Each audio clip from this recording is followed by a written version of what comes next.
Los Angeles, United States and Canada, all over the world. We do not believe in lip syncing. This is real music by real musicians. If you hear me make noise, come on home.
So funky.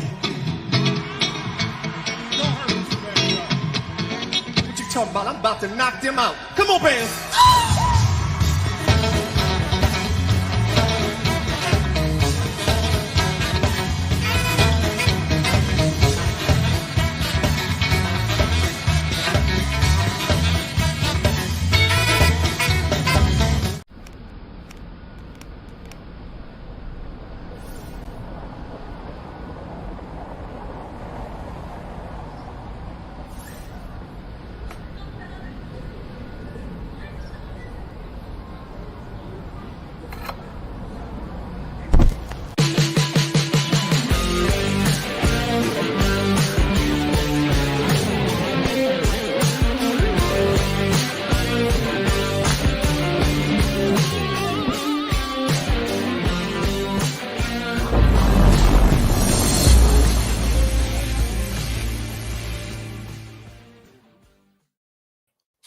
Welcome, one and all. I am your host, Mr. Christopher, and this is my illustrious co-host, Mr. Jeff Page. And welcome to Funkatopia WTF. This is actually Funkatopia Live. This is actually the pre-show. There may be some new folks watching. We're not doing the listening thing tonight. We normally will start the show at 8 p.m. Eastern Standard Time, where we are going to be welcoming the one and only Daniel Bedrosian to the stage once again. We had him on a couple of years ago, and he is coming in to talk about his book. But we will also be talking about Princegiving, and we will also be talking about lots of really cool little tidbits and whatnot. So, looking forward to a fun night of just hanging out. And I was debating about coming on tonight because it was like we're in the middle of Princegiving. Yeah. Thanksgiving, we're about to eat a meal in a couple of days. Yeah, I don't know. Hey, at least with Danny Bedrosian, he's a blast. He's relaxed, and so it should be a nice, fun time anyway. Yes, it's going to be a good time tonight. And I did find that clip, by the way, Jeff. You know what clip I'm talking about? I did find the clip from the show 2 years ago. I wanted to make sure that that was, you just couldn't let it go. No, I couldn't. But awesome. I did remember making, we'll talk about that. Yeah. What's up, everybody? We got Hey from Tampa, April. How you doing? And we got, of course, Andre's back. And, Veronica, Krista. Hello. What's up? John Frost, what's going on? Hey, John, by the way, I did finally see your email. I had like 200 emails in my email box. And I finally got around to whittling it down, and I stumbled upon an email that you sent me a couple of weeks ago. So, yes, John, I do want to talk about it. And for those who want to know what we're talking about, it is Friday Night Frost. We're talking about doing live concerts. Won't be able to be this Friday, but maybe next Friday, because we're in the middle of Princegiving, which started on we'll talk about this after Daniel Bedrosian, because I don't know that we're going to have enough time. I mean, we might have enough time to talk a little bit, because we still got about 8 or so minutes before we start the actual show. But so let me explain for those. I'm glad you were catching stuff, because there was a couple of things I was like, "Ooh, what's going on here?" Well, here's the thing. What I don't know what occurred, because I was moving things over from a backup drive that I had, specifically albums from a backup drive. I had like tons of stuff that was backed up on Google Drive, but for the albums themselves, I had everything backed up on a backup drive. Matter of fact, this backup drive. Nice. When I moved it over, everything seemed fine. I tested the files. Everything seemed to be okay, and I uploaded them. But I tell you what, the system did not like the album files whatsoever. Yeah. So it would be like, so our first album is Prince's For You, and then it would say, and here it is for you on Yeah. and it says, and that was for you. And none of the songs played, and I was like, "What is happening? Like, what just happened?" What was stressing me out more than anything? Is that we went over to my wife's cousin's house, who was an hour and a half away from where we were, from the studio. Mm-hmm. So it was crashing, and it started fine. So I was like, okay, everything's great. And it started fine, and everything was going great. And was no problems. I was like, sweet. And then when it got to the albums, everything was just like crashing. And I was like, oh my God. Yeah, it got weird. I was stressed out, dude. I was so stressed out. I literally was having a friggin' heart attack. And, Defibrillator. Oh my God. It was so bad, because Princegiving is stressful enough for me. It's such a stressful time. Yeah, absolutely. And I just can't, it's just very, very stressful. Well, it was cracking me up, because there were a couple of course, albums with the wrong covers, little things like that, of course, again. And we're like, what? But a couple of times a song would play, and you would say something like, that wasn't even the song. That was like Purple Passion. And I'm like, that was not even close. Well, that only happened like in the beginning. There was a couple things in there. Like there was for some reason, All Day, All Night from Jill Jones was in the mix as an unreleased track, and it's not an unreleased track. And so I was trying to figure out some of the songs. So anyways, whole Saturday, my birthday, November 18th, was totally toast. It was just because I had a good time and everything, but I had to come back, and I had to like really drill into everything. And it was not great. So there's a couple, I've been making like little notes of stuff, adjustments to make, because we ended up, I stopped it. It had already been running for a couple hours when I stopped it. And then when I stopped it, I started it, put everything back in once I got home. And then I restarted it at 9 p.m. Eastern Standard Time, which means it will play until, I can't believe it's still going. Is that crazy that you start 9 p.m. on Saturday and play all of Prince's music in chronological order, and you are in, and here we are on Tuesday night, which is Saturday to Sunday, Sunday to Monday, Monday to Tuesday. So we're 3 days in, and we still have like a day and a half to go. It's crazy. It's great, but it's wild. It's wild. Hey, shout outs to Law in the chat, man. I'm glad you're here, man. It's good to see you. Yeah, man. That's talent right there. Still waiting for that appearance at Paisley Park. We're I mean, come on. And I need to make it happen. Also, we got to give a little shout out to, not that we're not shouting out to everybody. Thank you for all the birthday wishes, and thank you so much. But we also got a shout out to Mark Webster, who's also in the house as well. Exactly. Mark Webster. Welcome. Thanks for coming back. Always a pleasure. Always good stuff. Yeah, he for those who missed it, Mark did actually do a video that kind of explained, he used to work at Paisley Park, and he was the one that was responsible for getting that symbol out in front of Paisley Park. He was also the one pretty much the one that spearheaded the whole renaming of the highway. Mm-hmm. And a lot of people know him from Paisley Park, and he no longer works at Paisley Park.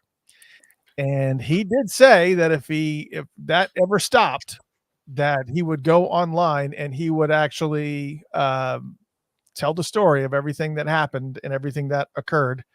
And he did. Right. He did. He did. So feel free to go onto Mark Webster's account and watch the video. Learn something. You want to hear some stories? You want to hear some stories? Check this out. You want to hear some stories for show. So anyways, yeah, it's great tonight. We have the great Danny Bedrosian on. We had him on a couple of years ago, and I am so excited because, and here's the other thing, which I think is awesome too, is that when he came on the show 2 years ago, and I'm gonna be redundant because I'm gonna say it again when he's here. When he came on the show a couple of years ago, we mentioned that he said, I'm shopping for a publisher for this book. That's right. And I'm shopping for a publisher for this book, and I talked to him on the phone. He was like, I can't find a publisher. I was like, I need to put you in connect. Yeah. And it was awesome because, I knew Dwayne, obviously Dwayne Tudall is a good friend of mine. And I said, you got to get in touch with Dwayne because he was experiencing the same thing with the Prince book, is doing the exact same thing, but with Prince, you're doing it with Parliament Funkadelic. You have to. And I'm almost positive that this publisher, because of the success of Dwayne's book, that it'll be an open door for sure. Right. And right. I was so excited to make that connect. And obviously it worked out really, really well because now his book is on that same publisher, on Dwayne Tudall's same publisher. And it's perfect because, yeah, like you said, it's almost 8 o'clock, which is Roman and Littlefield. Just to be clear, because on the last show, I think I said Rowan and Littleton. So I got like both names wrong. I think you did. Guess who's not giving you a publishing deal? I know. Can't even get our freaking name right. Yeah, I know. But so this is actually Dwayne's book. I did order Danny's book last week from the Roman and Littlefield website. And I thought I had ordered it in enough time, but I apparently not, because I did not get it. But it's okay, because we're going to talk about it tonight. It is going to be amazing. Thank you for the happy birthdays. I appreciate that. Awesome. Yeah, my birthday was last Saturday.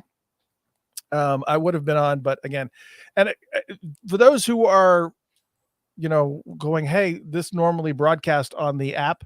We're not broadcasting on the app tonight. We're just doing video, but once it's over, we will actually save it and you'll be able to re-listen to anything you missed on Spotify and iHeartRadio and SoundCloud and Stitcher and wherever else you listen to, Apple Music, all those places. So tomorrow we will make sure that we get that up for you, and it's going to be fantastic. All right. And just so they know, and it's because Princegiving is going on. Like, don't want to interrupt that. We want to let that keep going. So it makes sense. It makes sense. Yeah. Because I gotta watch it. I gotta listen too. So. All right.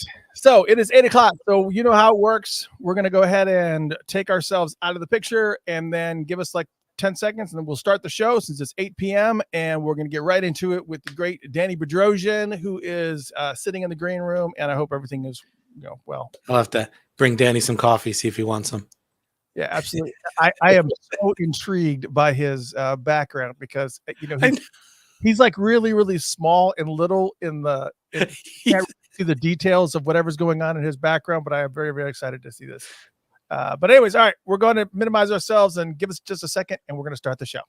Here we go.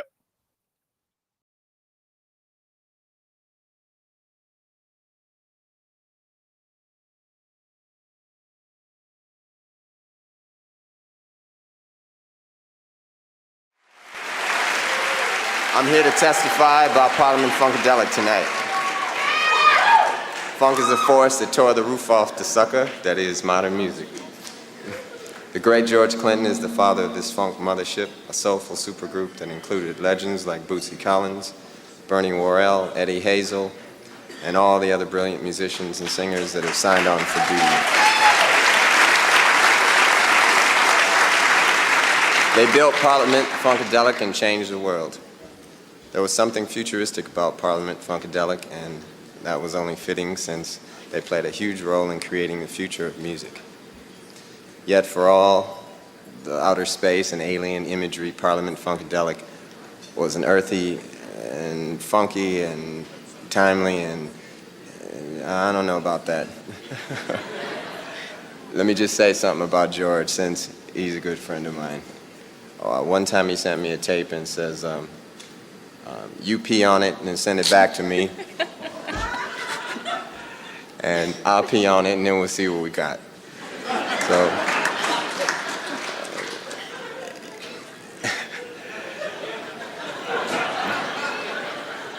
this is what George is all about to me and mine. I went to see him at the Beverly Theater, and it was frightening. 14 people singing knee-deep in unison. That night I went to the studio and recorded Erotic City. Needless to say, he's been an influence on me and everyone I know. That's all we talk about, that's all we groove on. Sitting down with him, he said to me, everybody's got a little light under the sun. I mean, that's really where his music is. You got to really get into it and dig it. So, with great pleasure, I want to say, George, I love you and I need you. And I'm happy to be here to induct you into the Rock and Roll Hall of Fame.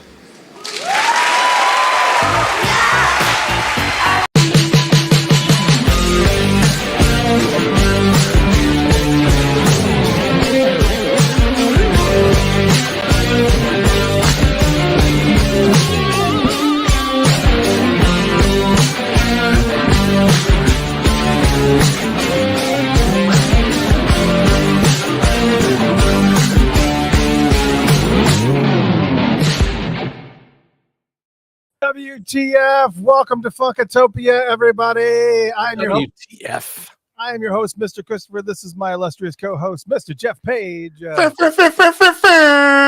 And obviously tonight, we are welcoming someone who's been on the show before a couple of years ago.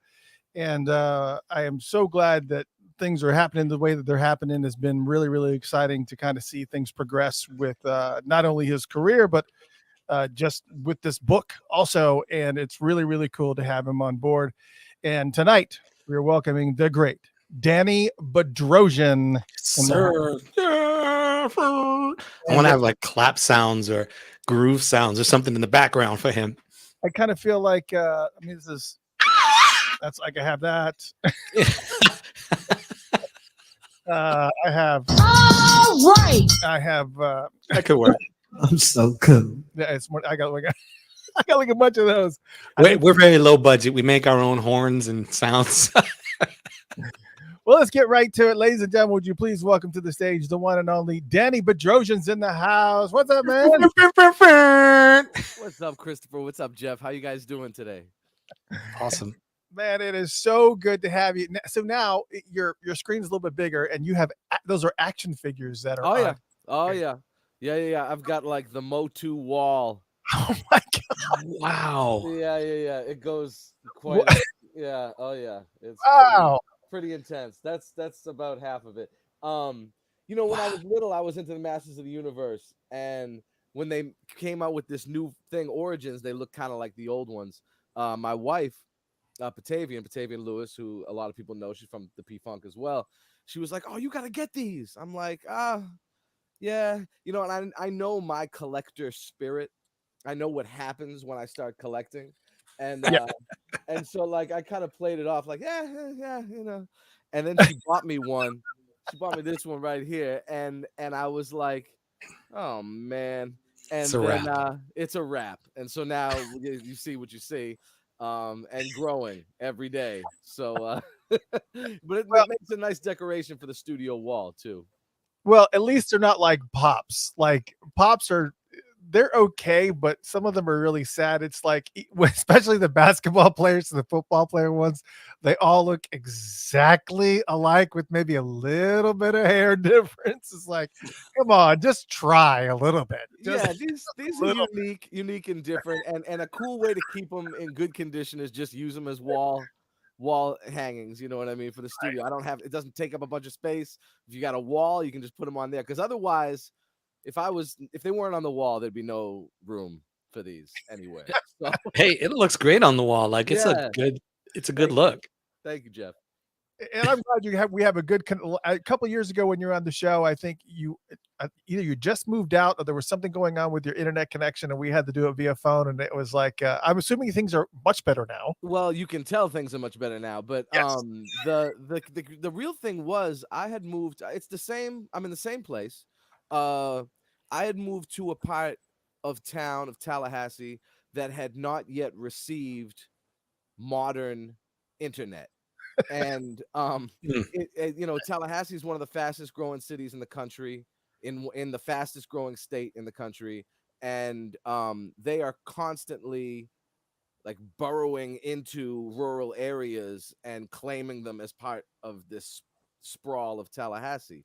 Nice. Area wise, it's huge in comparison to the cities I grew up in, where you can go through like 16 cities in about 15 minutes. Jeff knows what I'm talking about. You can go Dude. through like 100 cities in like a half hour in Massachusetts, and this is like, it takes like hours just to get from one side to the other in Tallahassee. So it's a whole different kind of city. But they finally installed the real internet in December, I think. And so interviews have been so much easier now, which helps with the book promotion.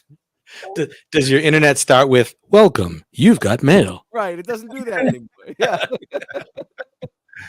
Well, for those who don't know, Danny Bedrosian, not only we're going to talk about this brand new book, but you are also the keyboardist extraordinaire for George Clinton and Parliament Funkadelic. Yes, Yes, sir. indeed. So if you have seen George Clinton and Parliament in the past 20, how many years have been with them? Yeah, 20 years on the road. Yep.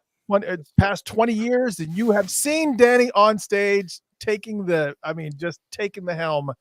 And I that's just amazing to me because, over the years, over the decades, just to see guys like Bernie, and it's just amazing to even get an opportunity to play as any semblance of the shadow what was Bernie Worrell. And just, I can't, Bernie is like one of my greatest regrets as far as interviews is concerned, because we were working out an interview and he was going to be coming on the show. Wow. And we were working it out, and then he passed away, and I was like, oh no. Yeah. So I would have loved to have him on the show, because I've got some amazing photography of him, amazing shots of him that I shot at Bear Creek Music Festival. Oh, cool. Yeah, that's right down the street actually from here. Oh, really? From Live Oak? Yeah, it's down. It's like maybe an hour, not much more. Yeah, Live Oak was actually a really, really cool venue. But it was not only he sat in with Parliament for a little bit, but he really wasn't playing. He was playing with the Bernie Worrell Orchestra, which is what he kind of set up. And yeah, I've got some great shots of that show. I'll share them with you later. But we'll go down memory lane a little bit later. Yes, Jeff. Yeah. So let me just say, it may be me, but Danny, you seem a little bit low on the mic. So maybe want to get up in there a little bit. I don't know if anyone else is noticing that, but I just want to make sure you get a little more. Is this better? More love. Can you hear me better now? Yeah, Is that better? Yeah, I have headphones on, so it sounds fantastic. Okay. I will. It's not a headphone. It's like he's right in my ears, so I'll let the chat room, you folks in the chat room, kind of talk about it. But Microphone check 1 2 1 2. Check 1 2. What is this? So, Danny, give him a little bit of a story, a little bit of a background about how you kind of got involved with the obsession that is Parliament Funkadelic, and then how you became the keyboardist for Parliament Funkadelic. I know we did this on the last show, but for those who are brand new, definitely kind of give them a little bit of a background story.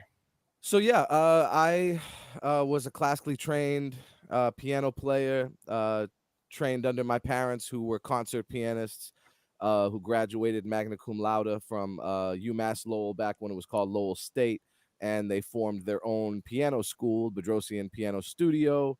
They enrolled myself and my sisters in the school, but in addition to that, we lived in the school, so students would come in and out all day from like 10 a.m. to like 9 or 10 p.m. And so there were 3 or 4 pianos playing at all times, almost my whole life, it seems like. So in addition to my classical training and studying myself, I was hearing piano all the time. And grew up in the church. My father was a choir director at a local church, United Church of Christ. And my mother was organist and accompanist. And myself and my sisters, everybody sang in the choir. And we did the ecumenical services and played at all kinds of churches: Pentecostal, Catholic, Baptist, UCC. And growing up Armenian, I played Armenian music, sang Armenian music and stuff like that. Fell in love with jazz and R&B at a very young age, maybe 9 or 10. And my father took me to my first James Brown concert at the Lowell Auditorium in Lowell, Massachusetts, when I was about 9 or 10 at the oldest. And it just, introduced me to funk. And before that, I was really into Ray Charles and Miles Davis, again, because of my father. And my mother hipped me to things like the Beatles, Bob Marley, and other stuff like that. So even though they were genius classical concert pianists, to this day whoop my butt at piano, they were also really hip when it came to music. And so they hipped me to some really great stuff at a really young age, I'm glad to say, world music and all kinds of cool stuff. So after seeing James Brown, opened my eyes. I wanted to find out more. And that was also right around the same time as sampling. So myself and all my friends, we were mostly listening to hip hop. I had some friends that listened to like metal. I had some friends that listened to like grunge and punk, but I never really got into that stuff. I didn't get into metal until System of a Down, which I always describe as like the Armenian Public Enemy. And being Armenian, like there's finally, I was like, yeah, like I could get with that.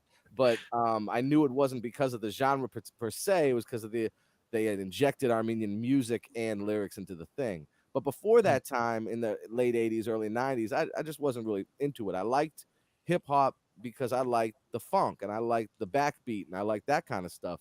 So through hip hop, sampling, Public Enemy, Ice Cube, all of these groups, I was hearing P-Funk. And I didn't know what it was at first until my best friend for a million years, Greg Allback, I got to call him out because if it weren't for him, I wouldn't know anything about it. He was like, oh, that's George Clinton. That's Parliament Funkadelic. I'm like, what is that? And he bought me, I think, my first P-Funk albums. It was Computer Games, George Clinton's first album, the one that has Atomic Dog on it. This is the cassette days, too. Right. When you had to have the magnifying glass to read the liner notes. And and this compilation by Parliament that came out in like 84 called Parliament's Greatest Hits, The Bomb. It was like an orange cassette that had like the single radio edits, the shortened kind of single radio edits of P-Funk's, of Parliament's biggest hits. And those were my that was my introduction to the P-Funk. And from there I just went deep dive and just tried to get everything I could, all the Funkadelic albums, all the Parliament albums, and just everything I could get. And around age 11 was when I first got into it. And I had said from that stage in my life, I'm going to be the keyboard player for P-Funk when I grow up. And everybody was like, yeah, okay, whatever, and but I, as soon as I was old enough, I'd go to the shows. I'd have to be escorted by my older sister, Elise, because I wasn't old enough to drive. Or sometimes some of these venues, the under 18, they'd be on like a separate side of the stage. I don't know, Jeff, if you remember New Haven, Toad's Place in New Haven, Connecticut, used to have that under 18, over 18. Right. Separating the club. So I'd be on one side and my sister be on the. She's like, "I'll come pick you up at the end of the show," and Wow. that would be the shows. And sometime around age 16, I entered this contest. Now there was, this was early internet. This is the You've Got Mail era for real of internet, and P Funk had a real serious presence on early internet with things Mhm. like Duke University had the mother page. Melissa Weber, known as DJ Soul Sisters, a hero of New Orleans and a great musicologist, great friend of mine, had the One Nation boardroom. And Mm. they had this contest that they had run where you make the bed sheet for George. And it's interesting because Melissa just interviewed me the day the book came out live in front of a live audience. We did a book talk interview at Wow. the Words and Music NOLA book fair in New Orleans. So this was just 4 or 5 days ago. And she was like, "So how did you meet George?" And I'm like, "Well, I'm going to embarrass you, Melissa, because at the end of the day, it's you. You're the reason I met George. You just don't remember." And so I told the story about how basically, you make the bed sheet, you design it, you draw all the whatever you want it to be. And I knew my P Funk mythology by this point. I'd been into it 6, 7 years, and I drew like rump of steel skin on the front, the One Nation flag on the back, aliens and lyrics and all kinds of stuff all over it. And it won the contest. She's the one who picked the winners too. So if it weren't for her picking my bed sheet, I would have never had that initial meeting of George or the band, because when you win, you get to deliver it, you get to be there for sound check, meet the entire band before the show, and then drive over to the hotel to pick up George, deliver him the bed sheet, and get your picture taken with him when he wears the bed sheet at the show. So in my young teenage years, I at least had the wherewithal to drop off my demo. And I was ballsy, daring. I sang a cappella for George that first night to show him like what I knew, and he was Wow. really impressed. And not only was he impressed, but he was really cool with. He knew I was still in high school, so like he even said, "Are you gonna go to college?" I said, "Yeah." He's like, "Finish college, finish everything you're gonna do. We'll find something for you when you get out." He always said that, but through the years, he hired me in other ways. I worked in the studio.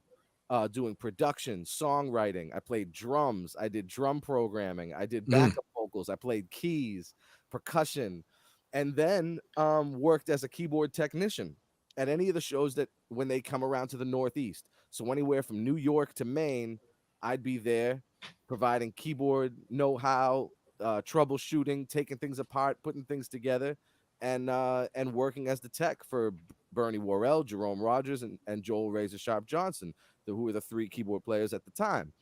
And then upon graduating from the University of New Hampshire, 03, June of 03, I think by July 1st, I moved down to Tallahassee, which is where the base of operations of the P-Funk thing has been since about 97. And not with any real job promise.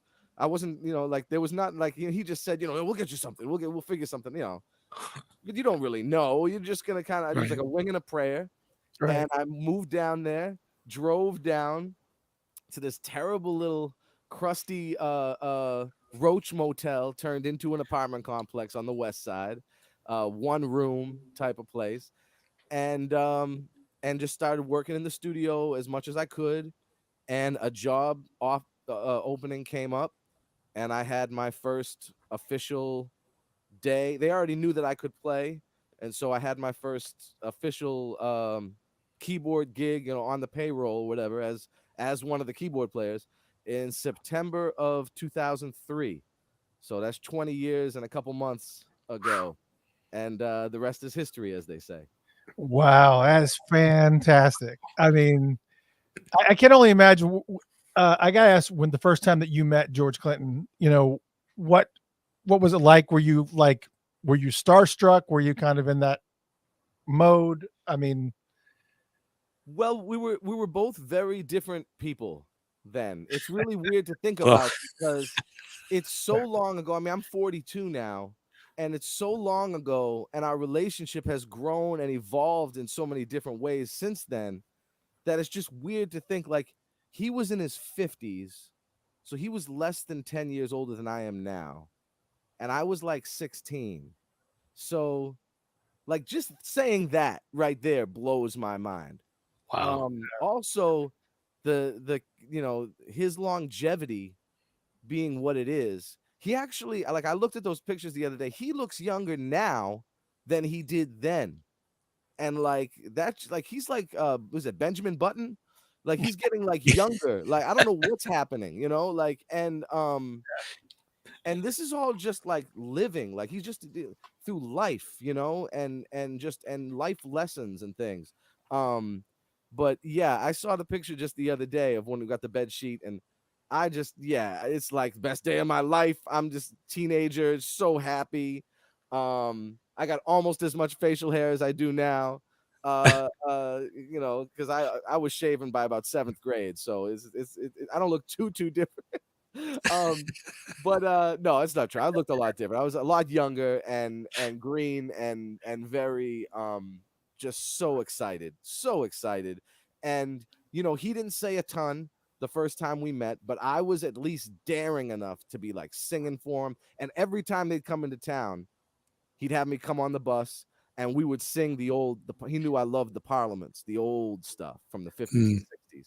That was my stuff even back then. And so we'd be sitting on the bus singing a cappella, just the two of us, and the whole band would be standing around us like, how does this little kid know all this stuff? Like, this stuff was written before his parents were born, not really, but, like a long time ago. And so, yeah, that was like my thing. And he used to call me Boston Danny. This is like way before I was in college, like when I was still a teenager and coming around, Boston Danny coming. And it was just, I wore a few different hats in the organization before I came out on the road. So if you include, my pre-keyboard player on stage work with George, it's been almost 30 years, really like 25, 26 years now that I've been working for him in some context, in some kind of way. Wow. Yeah, I've been lucky enough to meet George a few times. The first time was many, many, many years ago. It's probably 30 years ago, probably. When they were performing at the Fox Theater and Bootsy Collins was there. It was like a big reunion. It was like a P-Funk all-star thing. Yeah, 96. Yeah, and then the next time that I had an opportunity to meet him was backstage, and I'm just going to just share this picture, and I think this picture probably says 1,000 words. we were backstage. We were backstage at this was after an outdoor festival, and let's just say it was a single wide trailer with not a bunch of ventilation. Let's just leave it at that. You look tore up from the floor up. It was. I've told this story about 100 times, but it was so funny because we were sitting in the in the trailer, and he was sitting right next to me, and I remember turning to him, and I said, it was like late. It was like 2:30, 3 o'clock in the morning. It was late. And I just leaned over and I said, George, I got to go. And he just very quietly leans over my ear and goes, pussy. And I see that's when he had already eschewed the colored hair. I remember It's funny because I remember when he told Lige Curry and myself at a show in Dublin, Ireland, right before we started, he said, I'm taking the hair off tonight. And we looked at him like, yeah? And this was like summer of 2009, because it was gone by 2010. And we were in the middle of the show, and he just pulled it off. And we were like, whoa! Everyone was like, whoa! And then it wasn't long after that he donned the suits, and he just kind of stopped wearing that stuff, the hair and stuff. But I think it was actually, and like a lot of people were mad, like certain people were mad, but like if you know the history, like being mad at that would have been like being mad at him making any change that he made. And in a lot of ways, that one went on too long. Like it's good that he changed because it was always about evolution with him and progression. So like I was one of the ones that was like, yeah, George, yeah, like you do your thing, like you be that person that keeps changing. Like I thought it was awesome.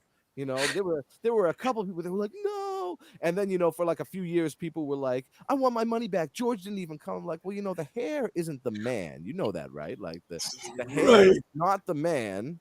Right. The man got rid of the hair. He's still here, but I remember people are crazy. And that was the first time I had seen him without the hair.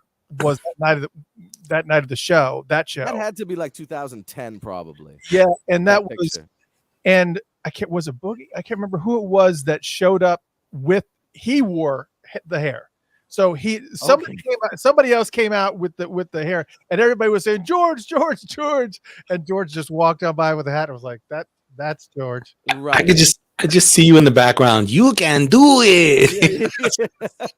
It was like, wow, I feel like I'm losing my mind, but there it is. Wow. Yeah. So we're here to talk. I want to talk about this book, and I did have a clip, and I was gonna show play the clip, but should I play the clip, Jeff, or I think you should play the clip. All right. In fact, I'm even going to. I'm gonna put his book behind me. Okay. Nice.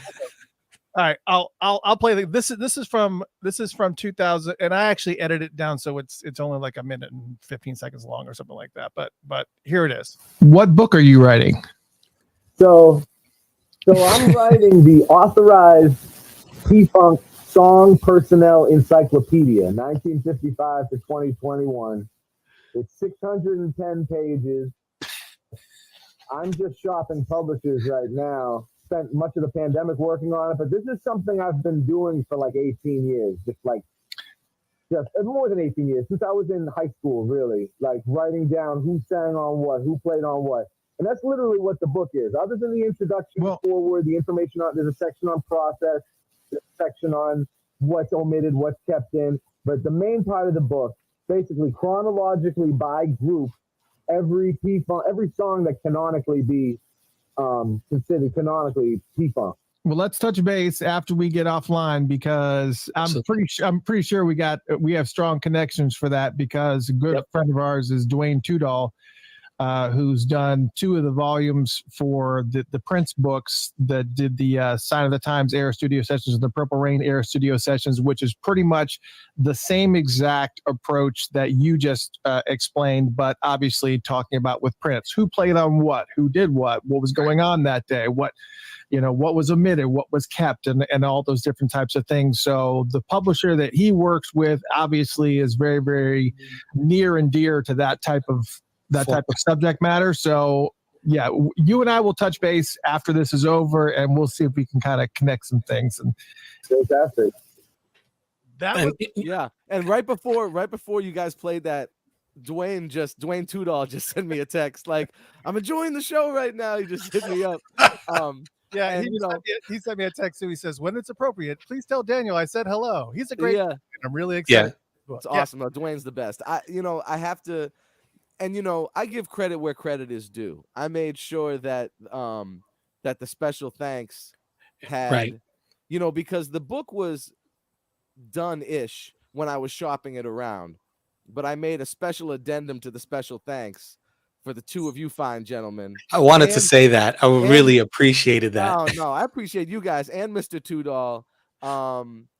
You guys for introducing me to him, and him for introducing me to the people at Roman and Littlefield. And you actually sent me a picture of the thank you in there, which is really, really awesome. Yeah.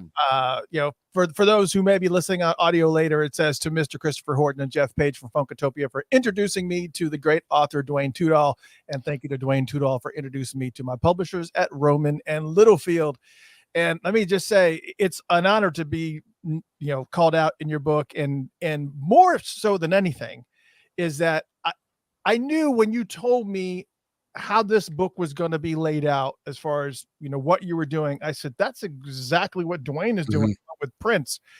And I said, there's no way. And it's been extremely successful for Roman and Littlefield. It's been extremely successful with them. So I was like, I don't see why they would not be receptive to this.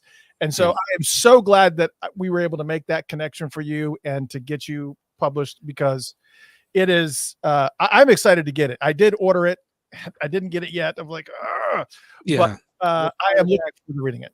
part of that has something to do with the success of the book itself, because it came out on the 15th, and I'm happy to say it's already sold out on Barnes and Noble. It's sold out on Books A Million. It's sold out on almost all the international vendors, from the Netherlands to Japan to Brazil to France and on. And Amazon has it on back order. And the only real place that you can get it, is the best place to get it, is through Rome and Littlefield anyway. It's the best place to get it anyway. But right now, they're the only ones who have copies left, but they don't have a significant amount, because a lot of people are buying bulk orders. There's a music store in Australia that just bought a bunch. I bought a bunch for my upcoming tour up north. George bought a bunch. So like, there's big bulk orders that have been bought for other stores and other distributors, and funk store distributors and P-Funk people and all kinds of people. So I'm happy about the people who already got them and the people who have them on their way, like yourself. But they ran out way faster than the publisher had anticipated, which is a good problem to have. Yeah. And so they're gonna have to make more, like, way sooner than they thought, which is awesome. Yeah, what moves me the most about all of that is the fact that we had that discussion. We talked about it. You're warning people. You're letting them know, hey, this is going to be happening. I'm going to be doing it, and we're all like gung ho. And here it is. Like, we're here now, and you came back to the show, so we could all talk about it again. Like this is like a thing now. So I'm always like, I'm all about the final product, like the end result, and this is cool. Appreciate it. Yeah, no, I appreciate you guys, man. I had to come back to Funkatopia and talk about this. That was a must. That was a must. And shout out to Dwayne Tudor, who's in the house, says, I am so excited that you are getting so much success with this. Yes. And, so to hear all these great stories about how it's selling out everywhere, Carrie's like, wow. And Lisa's like, that's great seeing connections work. Yes. So it's pretty amazing, the traction that it has gotten. And for those who don't know, or again, who are listening on audio, the name of the book is called The Authorized P-Funk Song Reference, Official Canon of Parliament Funkadelic, 1956 to 2023. So let me just, trust me, that may seem like a long title, but let me read Dwayne Tudor's book title. Well, this one's actually short. This is Prince and the Purple Rain Era Studio Sessions, 1983 and 1984. He actually has, I think they got longer as they went. But I love you, Dwayne. We actually had Dwayne. Dwayne came to one of the shows. I was able to put him on the guest list, one of the P-Funk shows on the last tour that we just recently did. And he came out to a show I believe in Colorado. I could be wrong. And got to have him meet George, and got to have him give George the books, which I know George has treasured as well. George is an avid reader, and most of the time that I go and visit him at his house, he's almost always looking at reading a book, some kind of. The last time I was at his house, he had just gotten Sly's autobiography ahead of the release date. I was just way ahead of the release date. I just picked it up, so I'm really looking forward to reading that too. Yeah, that's awesome. So yeah, I know he appreciated that, and it was just great to be able to have Dwayne come to the show and meet George and everything. Well, and before the end of the show, I'm going to make sure that everybody can go to funkatopia.com/Danny and be directed to the Roman and Littlefield website page where that is, because we already put it up on the Facebook page. I'm just going to copy it over for the for this. So before the end of the show, we'll make sure that that's up and running for you guys, so that you can get this book and before they sell out, because it's like, did they call you and they say, oh, this is insane, we didn't realize it was going to be selling that much? What was their communication with you in regard to the breadth that's what it's selling, and how massive it is? Yeah, well, I had found out first from the fans, and there were fans that were like, Danny, I don't get my book till this date, and then they said it's this date, and then other people were like, Danny, I went to this site and it says it's sold out already. And my uncle hit me up, who lives in Colombia, and he was like, I tried Amazon, they said they don't have it. And I was like, oh, this is weird. And so I hit up the publisher, like, well, we have a really good problem, and we have run out of copies. Most of the vendors have run out of copies, and we're going to have to make copies way sooner than we thought. And so, again, a good problem to have, especially from what I've talked to other authors about. They've been like, oh, those are good problems right there. Right. and I was just super ecstatic, and so were the people at Roman and Littlefield. Were super ecstatic, and I have to give a shout out to Michael Tan over there, first and foremost, but really Della and Kim and all the people who work there. But Michael has been there steadfast with me since the day that I pitched it to the publisher, and he really championed it at that company, much in the same way you guys championed Dwayne to me and Dwayne championed me to them. So he was the third part of that process, of connections, and he's still the guy that, I send all my, every time there's something new like this interview, I've already sent the link over to him for this, so they really enjoy all the press and all that stuff, and it's just been a really great success, and it's made it to #1 on Amazon in a number of categories: the R&B soul category, the catalog category, and the reference books category. So That's insane. That is so fantastic. I mean, did you envision that it was going to take off like that? I mean, you were like, oh man, I hope. I mean, I didn't even envision that it was necessarily going to be a book for the longest time. That's why, like, when I was like saying like how long I've been working on it, I was like 18 years or maybe more. And I really looked back, and it's like it's been 30 years that I've been compiling this information. So since before I even worked for George, I've been writing in notebooks like, these are all the songs that Ray Davis sang lead on, or these are all the songs that this person, and they were like super specific lists, like super specific. And I had stacks of those notebooks. By the time I was in college, literally stacks and stacks. And that was the beginning of the process, albeit like a tertiary source version of it. It was the very beginning of this thing reaching fruition. And in those moments, in that time, I had looked at it merely as, for me, just to have the information. But, I graduated as an historian. I went to school as a history major, became a historian. And in colloquial history, they teach you about legitimation, primary sources. So I wanted to make a dedicated work, a monograph, if you will, that really had those primary sources. So the vast majority of the information in here is garnered from those primary source interviews that I did mostly during the pandemic. But I also can't leave out the 15 years or so, 18 years I spent asking tedious questions to my bandmates, my big brothers, including a lot of the guys we don't have anymore, like my mentor, Bernie Worrell, as well as Gary Scheider, Cordell Boogie Monsoon, Malia Franklin, Belita Woods, Ron Ford, Ron Dunbar, so many others that we've lost. And just asking them all the annoying little questions about personnel. That's a part of the process that was invaluable, because as well as asking the still living legends while I was on the road those almost 20 years. And then by the time the pandemic hit, that's when I did the serious primary source interviews with the book in mind. Now, by that time I was like, yes, it's going to be a book. But, I didn't know there was going to be this thing called COVID that was going to just drive us all into our homes, Right. and would make me have the unlimited time and semi-unlimited resources to make something like this happen. Because otherwise, if there was no COVID, if there was no pandemic, for as bad as it was, and I got COVID alpha when it first happened, so I had the worst version of it, almost died, didn't make it, was hospitalized multiple times. After that, that's when I moved out here into the country, and that's when I decided, okay, I'm going to do a few things. I'm going to stay in shape, because I'd gotten in shape right before COVID. So if I wasn't in shape when that happened, I don't think I would have made it through. I'm going to do that.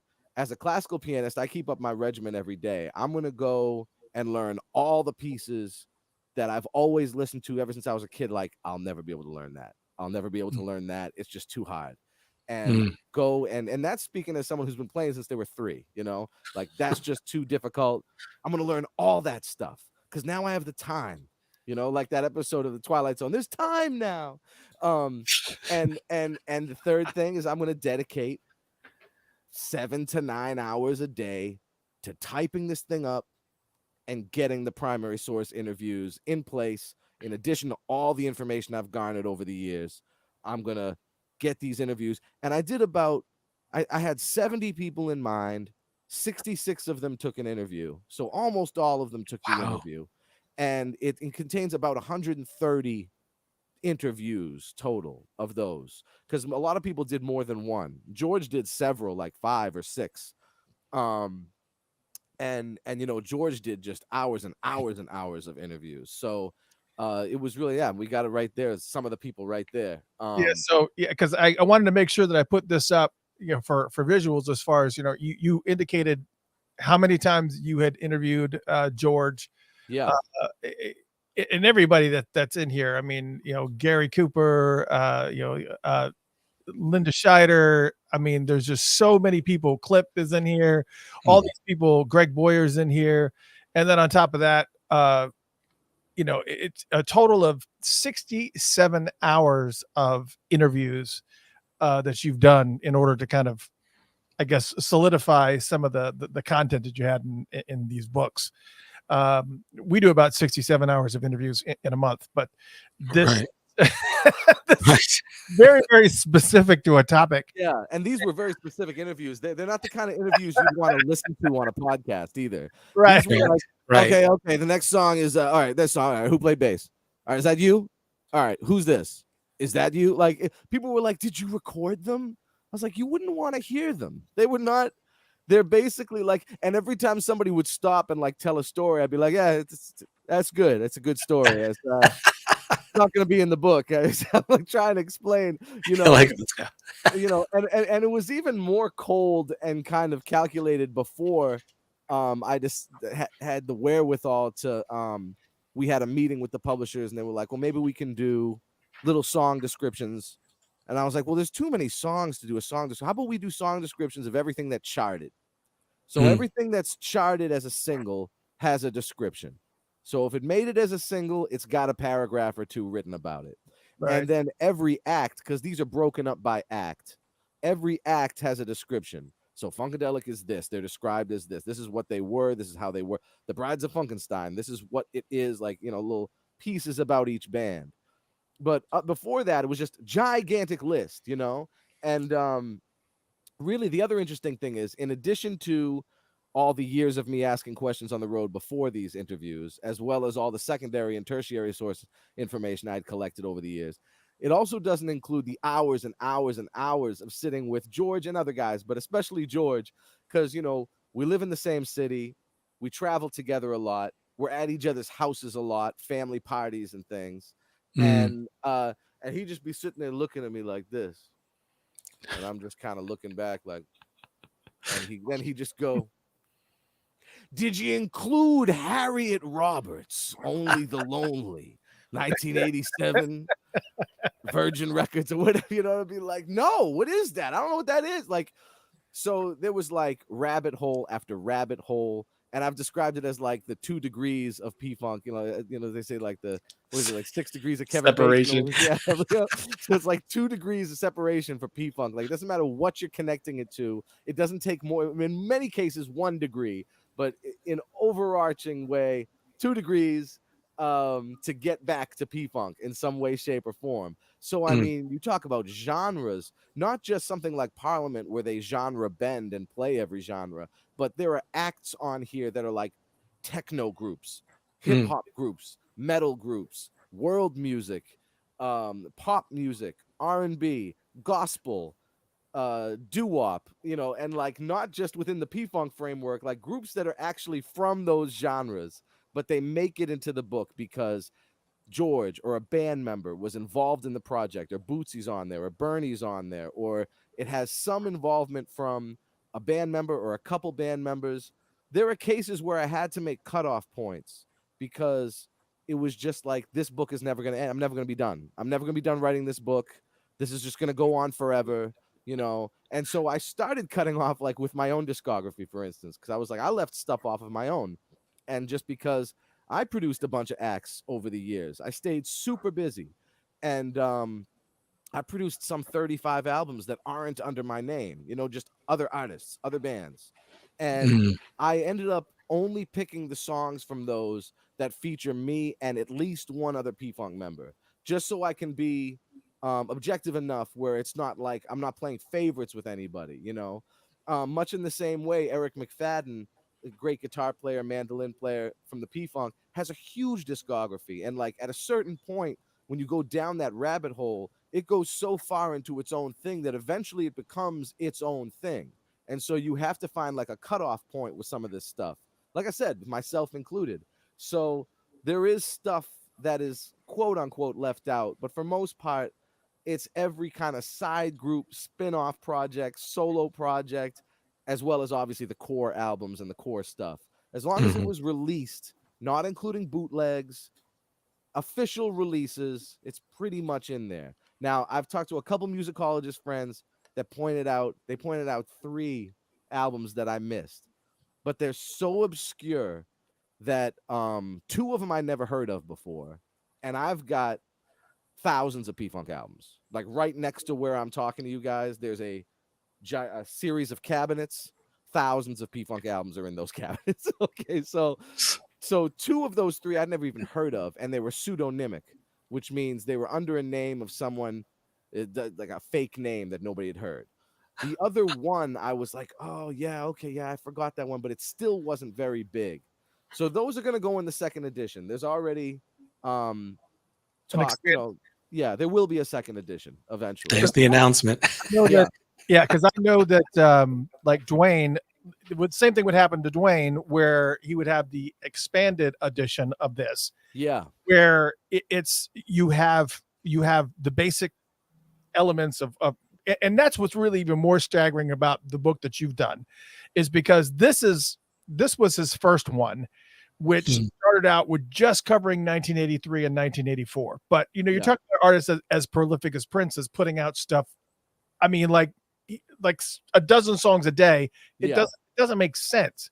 So for you to undertake an entire, a couple lifetimes here, right, 1956 to 2023, is just staggering. And I did actually have a screenshot just so people can kind of see exactly. This is from Amazon. Amazon actually has some screenshots of some of the pages. That's how I got some of that stuff. But it kind of gives you an idea for those who are interested in this book, which it's up now. You can go to funkatopia.com/Danny. So funkatopia.com/Danny. And that will take you to the, thank you very much. And that will take you to the Roman and Littlefield website page for that book, and get it while you can before it sells out. But this kind of gives you a little bit of an idea of how this is laid out, because it's really, really specific. I mean, the primary difference, as you were just alluding to, is that with Dwayne's book, he also tells the stories. So that's like all those stories that people were telling about what happened that day. And we went to a movie theater and we saw, Finding Nemo or whatever it was. Yeah. Those are all in there. He hasn't covered those years yet, but so I can only imagine this expanded edition is going to include some of those elements. Now, I've been a Parliament Funkadelic fan for a very, very, very long time. Yeah, me too. But shamefully, I think I only have about 10 or so albums, like full albums. And none of them are greatest hits. They're all actual albums. And when you said that you had two, it's like thousands of albums. Oh, yeah. I mean, maybe not thousands, but like there's at least 1,000 releases right next to me that are like releases and bootlegs. What's in there? I mean, but in the book now, I will say this specifically: there's somewhere around 850 releases, and 90% of those are albums. So if you do the math, it's around 10,000 songs, maybe a little bit more. So that gives you some like the largesse and the width and the breadth of this thing. And I feel ashamed. I feel ashamed that I am not as deeply entrenched into this. So like with Prince, I'm very, very entrenched. But to give you an example, I mean, there's even some Prince in the book. So if it's got members of the P-Funk in it, it's in the book. So things like Red Hot Chili Peppers' Freaky Styley album, because that was produced by George. It also features about 12 or 13 P-Funk members on it. That's in the book. Or Ice Cube's Bop Gun, which was one of the first places I had heard George, that's in the book, because even though it has an interpolation, George and Bootsy are on the record, recording actual parts live, not samples.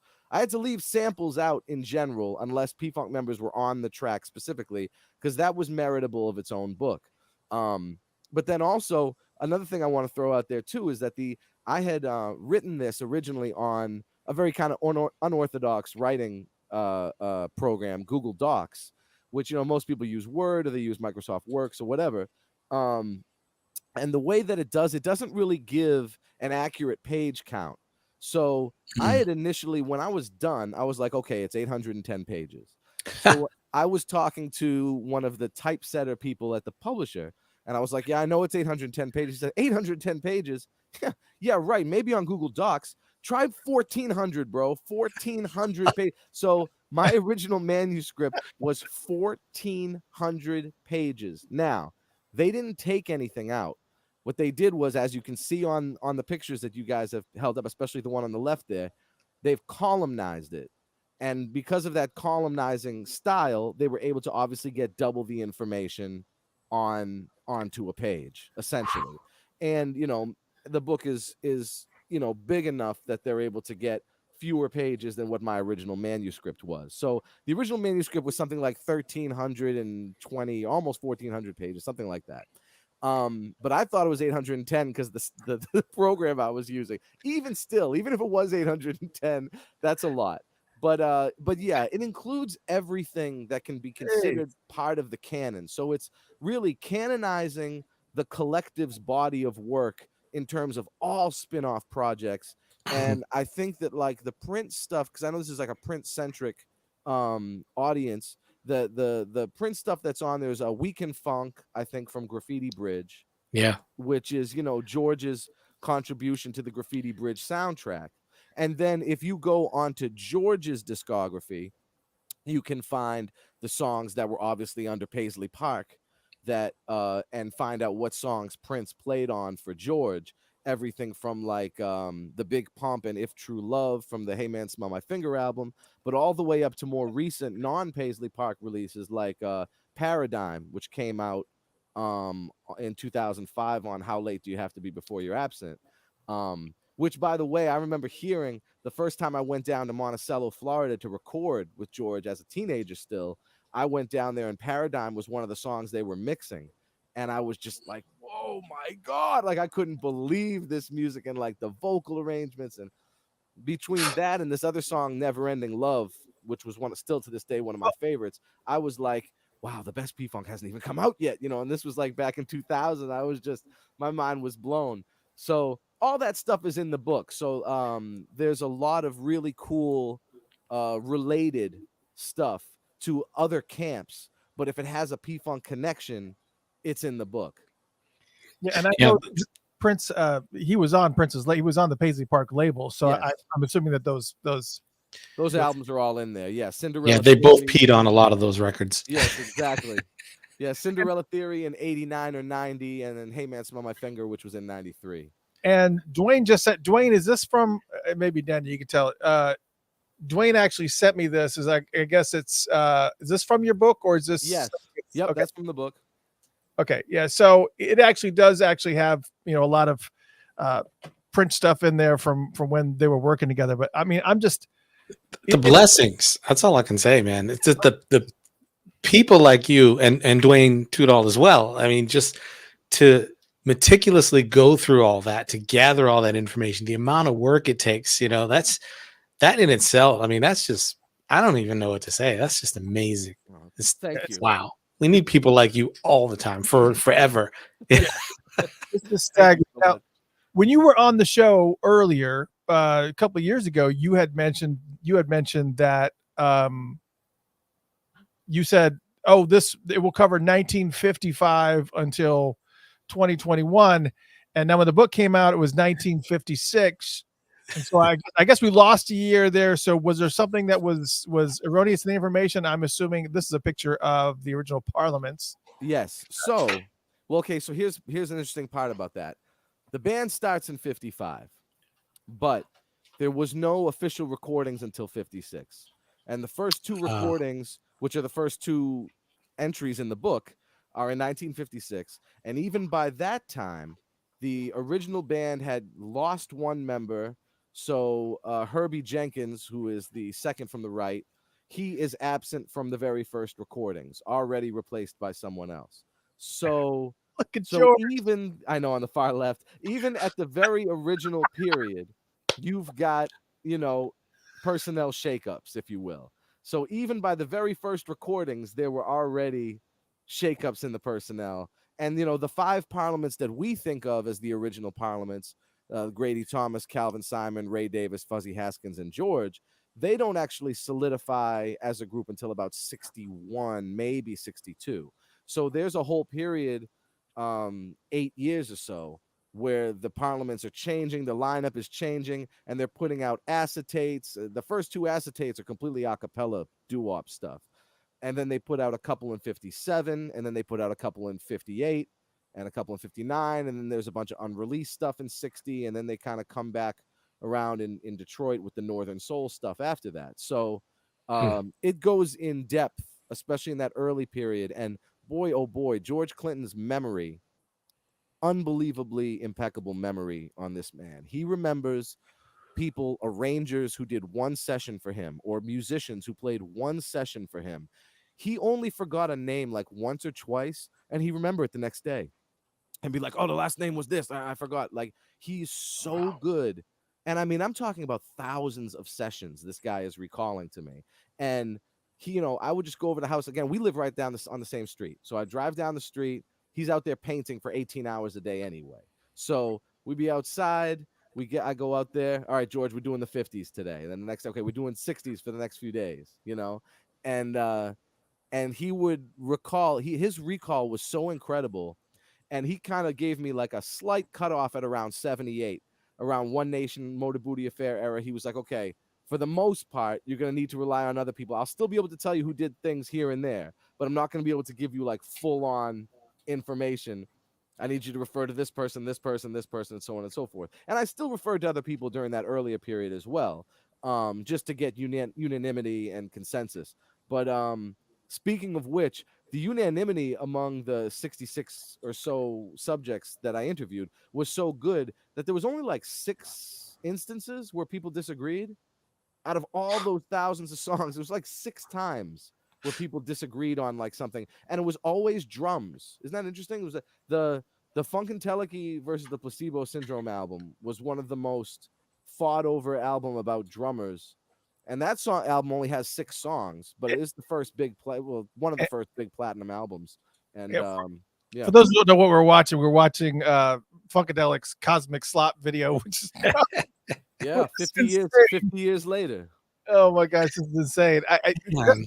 Just when the video first starts and they are running into the park, yeah. Because if I remember the story correctly, they didn't even get when they were in Times Square, they did, but when they were in they didn't even get a permit or anything to do it. They just said, record, we're running now, go. Yeah, probably. That sounds about right. And it's great because this is the 50th anniversary of Cosmic Slop. So this is apropos. There's a great exhibit happening down in DC right now, celebrating the 50th anniversary of Cosmic Slop. And it's got all this really great information as well as excerpts from my book, I'm happy to say. So a really cool thing. Man, it's freaking amazing. It is, if you get an opportunity to watch that video, Cosmic Slop and Funkadelic, it is phenomenal. And of course, I didn't play the music because YouTube and Facebook are pain in my ass, but that's okay. It's all right. We don't want to step on any trademarks or anything like that, but copywriting. Yeah, it does. Jeff, you sound like you had a question. Go. No, I was just absorbing, taking it all in. Yeah, I mean, what's pretty amazing is that, well, you did say that there was a little bit of conflict regarding the Placebo album and everything. So who was the tiebreaker? Who would ultimately decide, hey, this is what happened, George? I had to do majority rules. So in most cases, I asked more than 3 or 4 people on various things of this nature. There were, George helped with tie breaking and stuff like that, but it was really a case where there was about 5 people that I asked these questions to with specifics to that album. And there was a couple times where this person said it was one person, this person said it was somebody else. And then I found like a secondary source interview where somebody else said something else. And then I interviewed one guy who said it was him, but nobody else said it was him. And everybody else said it was this guy. And there were 2 or 3 songs on that album. So 50% of the controversies between primary sources were with that album alone. Because like I said, there was only like 6 instances where people disagreed. And they almost all had to do with drummers, if I remember correctly. And the only other one that didn't have to do with drums was like a backup vocals issue. But it was pretty much solved immediately when you realize the fact that if you understand P-Funk vocal sessions, there are like, especially at this era that I'm talking about, like 79 to 81, there were like dozens of people on backup vocals on these sessions. That was like one of the biggest jobs to get all those people. But in the end, I think that was some of the most accurate stuff I got, because I was able to interview specific people who could list everyone who was in the room that day. And with the backup singers, I probably had 80% of them in interview. So they named the people that I didn't interview who were also there. But one of these cases, there was one person who was like, no, they weren't there. And then I was like, well, then I asked a few other people, and you realize a bunch of people come in one day, they lay down their parts, they leave. Another day comes by, these people come in and lay down their parts, and they leave. The way George records, he might have a song in the can for a decade or 2 before it even comes out. So there are a series of sessions, even for the same instrument or vocals or whatever, that are going on. There might be a drummer who lays his drums over the man in the box, then George takes him out or takes the man in the box out, puts another drummer on. This kind of stuff happens all the time to this day. As someone who's been in the studio with George for almost 30 years, I can attest to this 200%. So that makes all the sense in the world. But that's also the reason why I left out another reason why the book could have been fatter than it is but isn't, is because I left out other sort of specificities like engineers. I made a special list in the introduction saying the names of all the great engineers, or at least, you know, the really pivotal ones that we know of that made a big difference in the P-Funk. But I wasn't going to go and write down the engineer for every song. And the reason is thus. George would have engineers coming in and out. He would work. George and Gary Scheider were working these engineers to death. They would have them in there for 19, 20, 21 hours until they would just fall out, and then they have to put another engineer in there. And so there were a lot of cases where in contemporaneous moments, you'd have multiple engineers working because of those types of conditions. But then because of the way George records and releases, you would have new engineers coming and pulling these tapes out and working on them more. So there was no way to truly ascertain who it is that's engineering all the tracks. And then there's also those cases where there's an engineer who worked on one song in the whole catalog, and they never see him again, and they never even got his name. And I mean, I've been at sessions like that. So because of that, I had to leave off engineers. And I also left off writers, which a lot of people were surprised about. But once you get like down to the nitty gritty of it, it makes perfect sense. Essentially, you want to know who the writers are, look them the albums, look online, look on Google. You'll find all that stuff. None of that stuff is a mystery. The personnel who sang, who played on each song, that stuff's a mystery. The writers, there's no mystery whatsoever. And to confound and add complications to that matter, every person who I interviewed, at least once or twice, as I was going through, okay, now this song. Oh, yeah, that song, I wrote that. Not the people who were listed on the thing. Okay, well, that's probably, it could be true. I'm not discounting it. But I'm not going to go and change the parenthetical information that's been put in publishing companies and in BMI and ASCAP and all these places. This information has been set in stone already. It's already, there's legal red tape all around this stuff. So that's stuff that I can't really change. You know, there have already been diplomatic decisions made with regards to writers.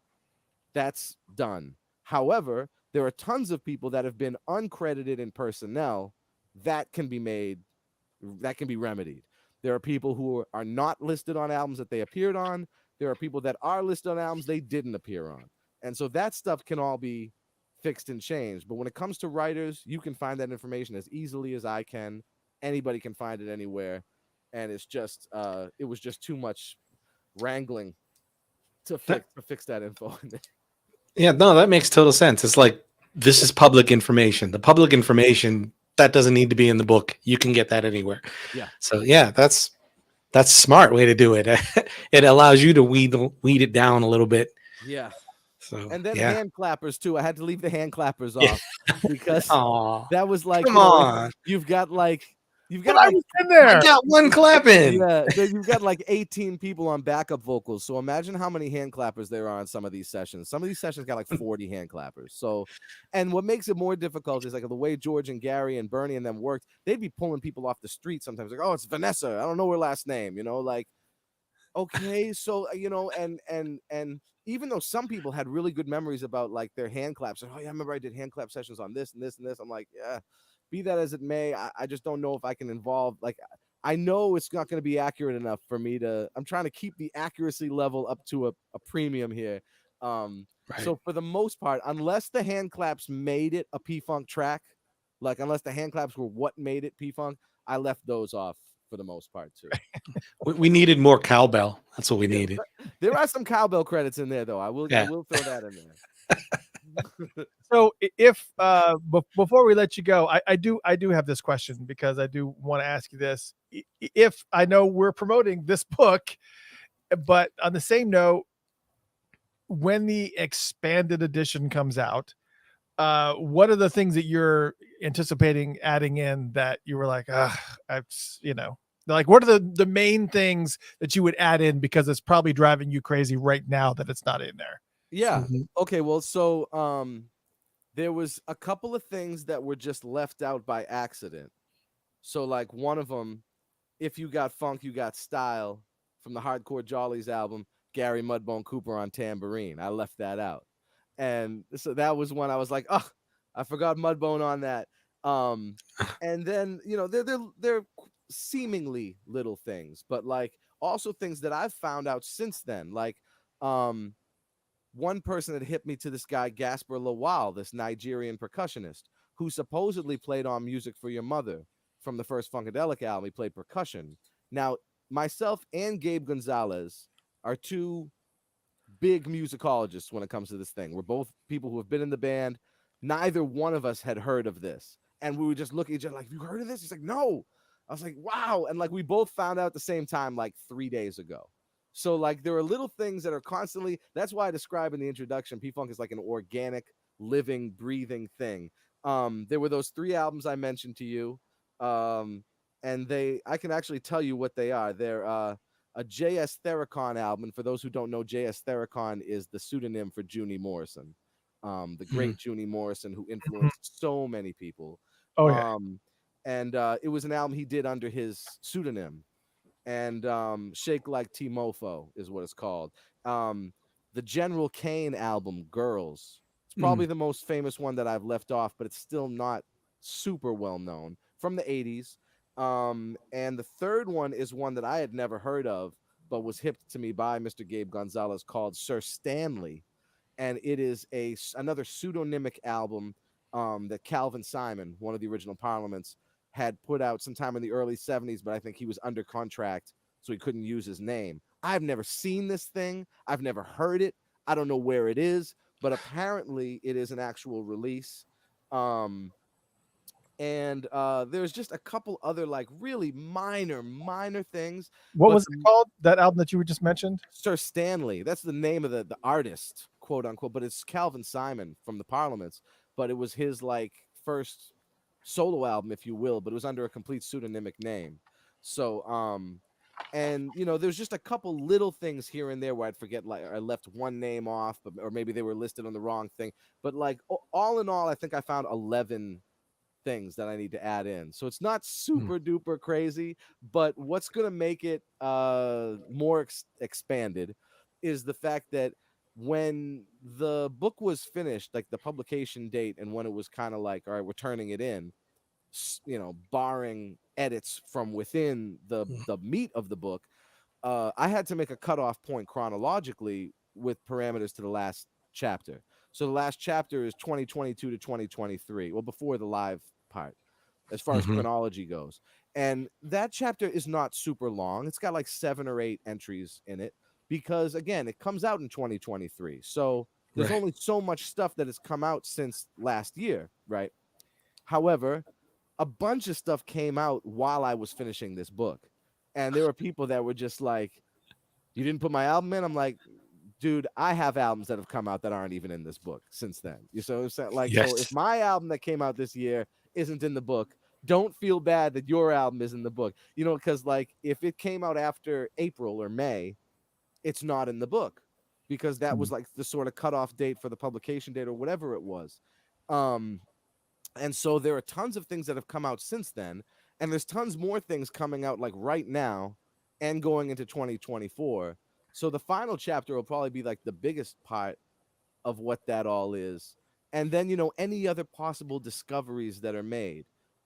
There's one or two sections where there was the great conjunction or had to be used because of either controversy or there just wasn't enough information. And these are dealing with the really obscure albums, the really, really obscure albums. There are 3 albums by Mutiny from 1995 that I couldn't find a single fan that had them. I couldn't find them on secondary source websites. I couldn't find people who would take interviews that could give me information on these albums. I found one band member from the group from that time who was able to garner like a couple pieces of information on a song or two. But this is 3 whole albums where I had to put a bunch of question marks. So, but again, they're albums that are so obscure that I don't know anyone who has them. And I just told you how many releases I have sitting right next to me. So, there's still stuff that's kind of a mystery. And so it'll be about righting those particular wrongs, finding as much more information as we can about the few blank patches that are in there. But, I knew that I was going to open up a can of proverbial worms as soon as I did this. DM Jones, who provided a lot of the photos in the book and was like the official photographer for P-Funk from like 76 to 86, roughly. He said, you're going to have a lot of people mad at you when this comes out. Just be ready for that. I said, I'm ready. But like it hadn't been 11 hours and I got a call in my hotel room in New Orleans. Name will be left nameless. Not a band member, by the way. Not even anybody who worked for the organization. A fan, okay, who called me, and he was mad because I didn't put his name in the special thanks. I heard you put so-and-so in there. I heard you put so-and-so in the special thanks. I'm like, well, first of all, do you have the book? You don't have the book, right? Okay, so we'll start with that, right? You don't have the book. But more importantly, I put people in the special thanks who gave me information. They helped me in some way. Right. Hence the special thanks. You're a great guy. I like you. You've always been cool. But you didn't necessarily provide me with direct information as it pertains to this book. And I love you, but I don't know what to say. And I mean, I'm the kind of person where stuff like that really bothers me. I had to call my wife. I was all upset. She was like, don't let this ruin. This is your day. Don't let this bother you. She really helped me out because I was so, like I said, it's been like 11 hours since the book came out. I'm getting calls and people go, I can't believe you didn't put me in the. Oh my goodness. So you can't please everybody. And with something of this largesse, you just got to keep moving forward. And as an historian, you just got to keep pushing forward and getting to the truth as much as possible. And that's what this book is supposed to bring to light. Yeah, I am just, I cannot wait to get it. I'm actually in the process of, just like George, well, he's probably done with this by now, but I'm in the process of trying to finish up Sly Stone's book. So I'm trying to get it done so that I can actually be ready for that one when it comes. Nice. Man, I tell you, we are so happy to have you come in, and I'm so glad that the connections that we were able to make worked out and that you were able to get this book published, because I just, Dwayne is such a amazing dude, and he's already sent me a couple of texts telling me how fantastic you are. So I'm glad you guys clicked. I'm glad it worked out so well with Roman Littlefield, and I'm glad that I was actually getting the publisher name correct this time, multiple times. But I'm beside myself, and I wish you nothing but success. I do actually see there is a couple one remaining question here, and P Funk had mentioned. Okay, we'll read that from Dwayne too. Dwayne says, Brother Daniel, Brother Jeff, and Brother Chris, it was a treat. Thank you for the kind mentions and getting the news about this great book out there. It is a great book. Thank you, Dwayne. But I do want to know, this is kind of a good question. Do you have a selection of unreleased music? Is the unreleased music kind of littered in there? Because I know, as you said, there are thousands and thousands and thousands of songs that are sitting. And we've heard this before, because this is very, very similar to Prince's output. When you were talking about, would record a song and it would be 10 years before you ever saw it. Mm-hmm. Weekend Funk that he did with George Clinton is a perfect example, because that song was recorded in 1983 and didn't see the light of day until 1990. Right. And so we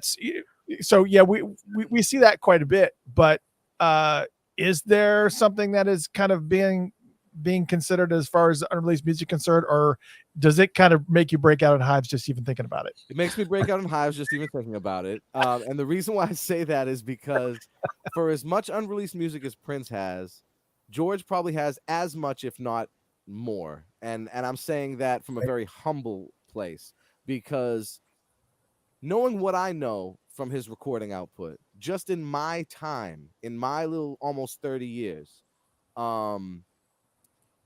it's probably 10 times more music has been unreleased in that 30 years than has been released, maybe 20 times more. I was given the job earlier this year of being the band archivist and going through the reel-to-reels, session tapes, the official session tapes, the reels and all that stuff, the tapes at the studio, and cataloging textually what is on those tapes before they get digitized. Man, there are thousands and thousands and thousands and thousands and thousands of tapes. Okay, and 1 in 10 are songs that have been released, and in that 10%, that 10% is mostly releases that were released after the fact, much like what you were saying about Weekend Funk. George put out a series called the Family Series in the 90s. It was released by P-Vine, Japanese funk label. And so 10% of that stuff is stuff that was almost considered unreleased. The other 90% is straight unreleased stuff. And that's just this room of tapes. There are googobs of tapes in Detroit. There are googobs of tapes in New York. There are tapes that have been lost. And then there's the just CDs and CDs and CDs. There are so many unreleased albums. There was a Funkadelic album that was supposed to be released in '99 under Mammoth Records called The Last Time Zone, that only bits and pieces have come out on other albums since then. That was an amazing album, by the way, because that's when I first came in. They were working on that album. There's stuff like Black Vampire, which was supposed to be George's first solo album, according to certain people, that there's even like a vinyl number for, even though it was not released. There's tons of this stuff. I can go on forever. The only thing that I put in there, I think, that was unreleased, and it fit because it has, I think, an instrumental version of it was released, and then some stuff from it was leaked. But the only sort of unreleased thing I put in the whole book was the Parliament's cover of Sgt. Pepper's Lonely Hearts Club Band, which, if you haven't heard it, is incredible. I've not heard. And other than that, everything else is official releases. Because, again, if you get into unreleased, does that include live bootlegs? And then that opens up the can of worms. I mean, you're talking about, when I joined the band, we were still playing 5 and 6 hour shows. They were doing that from the 90s on till 2008 or so. Yeah. So, there's so much stuff. Yeah. I told you that story last time you were on the show. I told you that story that the first time I got an opportunity to see Parliament Funkadelic was in the 90s, unfortunately. And the show started right at 8 o'clock, and at 2 o'clock in the morning, I was like, I gotta go. I don't even know what's happening here. It's just like, and he's like looking at me because people are leaving, and he's like on stage, and he's leaning off the stage and looking right at me as I'm walking out. And I'm like, I'm sorry, it's been 6 hours. Yeah, there's just such an output of material that I had to make the cutoff at official releases. I couldn't do but it is a really good question, unreleased. Though I don't know how one would even achieve that. Again, This is speaking as someone who has access to the archives, and I'm saying I don't know how one would achieve that. People have said, you're the only one who could have done whatever this is. But I'm still saying I don't see how somebody could do that, because there's no way you could get all the unreleased material. I mean, you would have to scour through 250 defunct Tapes and labels, and 250 defunct labels that don't exist anymore. I mean, the stuff that George put out for Joe Bet Records alone is that, that's the Sgt. Pepper's. Yeah. Nice. And Dwayne Tudall sent me the clip from the Sgt. Pepper's. Nice. Hell Yeah. I cannot wait to get this book. I'm just thank you. I'm so excited to get it. But man, I am beside myself. I can't even imagine. We're running Princegiving, which takes 4.5 days to get through all of Prince's material in chronological order with no commercials. I mean, there's bumpers, but I mean, no 4.5 days. And so I can't even imagine, before you Prince fans get upset and say, can George have more material? First off, he started over 20 years before. So let's start there. He had a head start. Yeah, had a 20 plus year head start on the man. And unfortunately, he's continuing to record and do stuff even every day, even after Prince has left us. So George Clinton's life was one big jam session. Yeah. And so if that's the life you live, one big jam session and press record, you're going to have a lot of material. Exactly. That's just it. So, exactly. man, it has been an honor to have you here again. I am so happy for you, for the success of this book. I'm so glad that we were able to be a part of it and help you get it out there, even though our part was very, very small. But it's still just the fact that you were able to get it out there, and I'm so excited. I can't wait to get it. If you guys want to get this book, as I said, I made it easier for you because I know Amazon has been sold out. I think they said they have December dates on there. From as far as I know, the Roman and Littlefield website is still got it. It's not showing as sold out. I'm looking at the page right now. It's not. It's still showing here. I ordered you can get the hardback or the ebook from Roman and Littlefield, but it's only a $3 difference, so I went for the hardback because I like the physical book thing.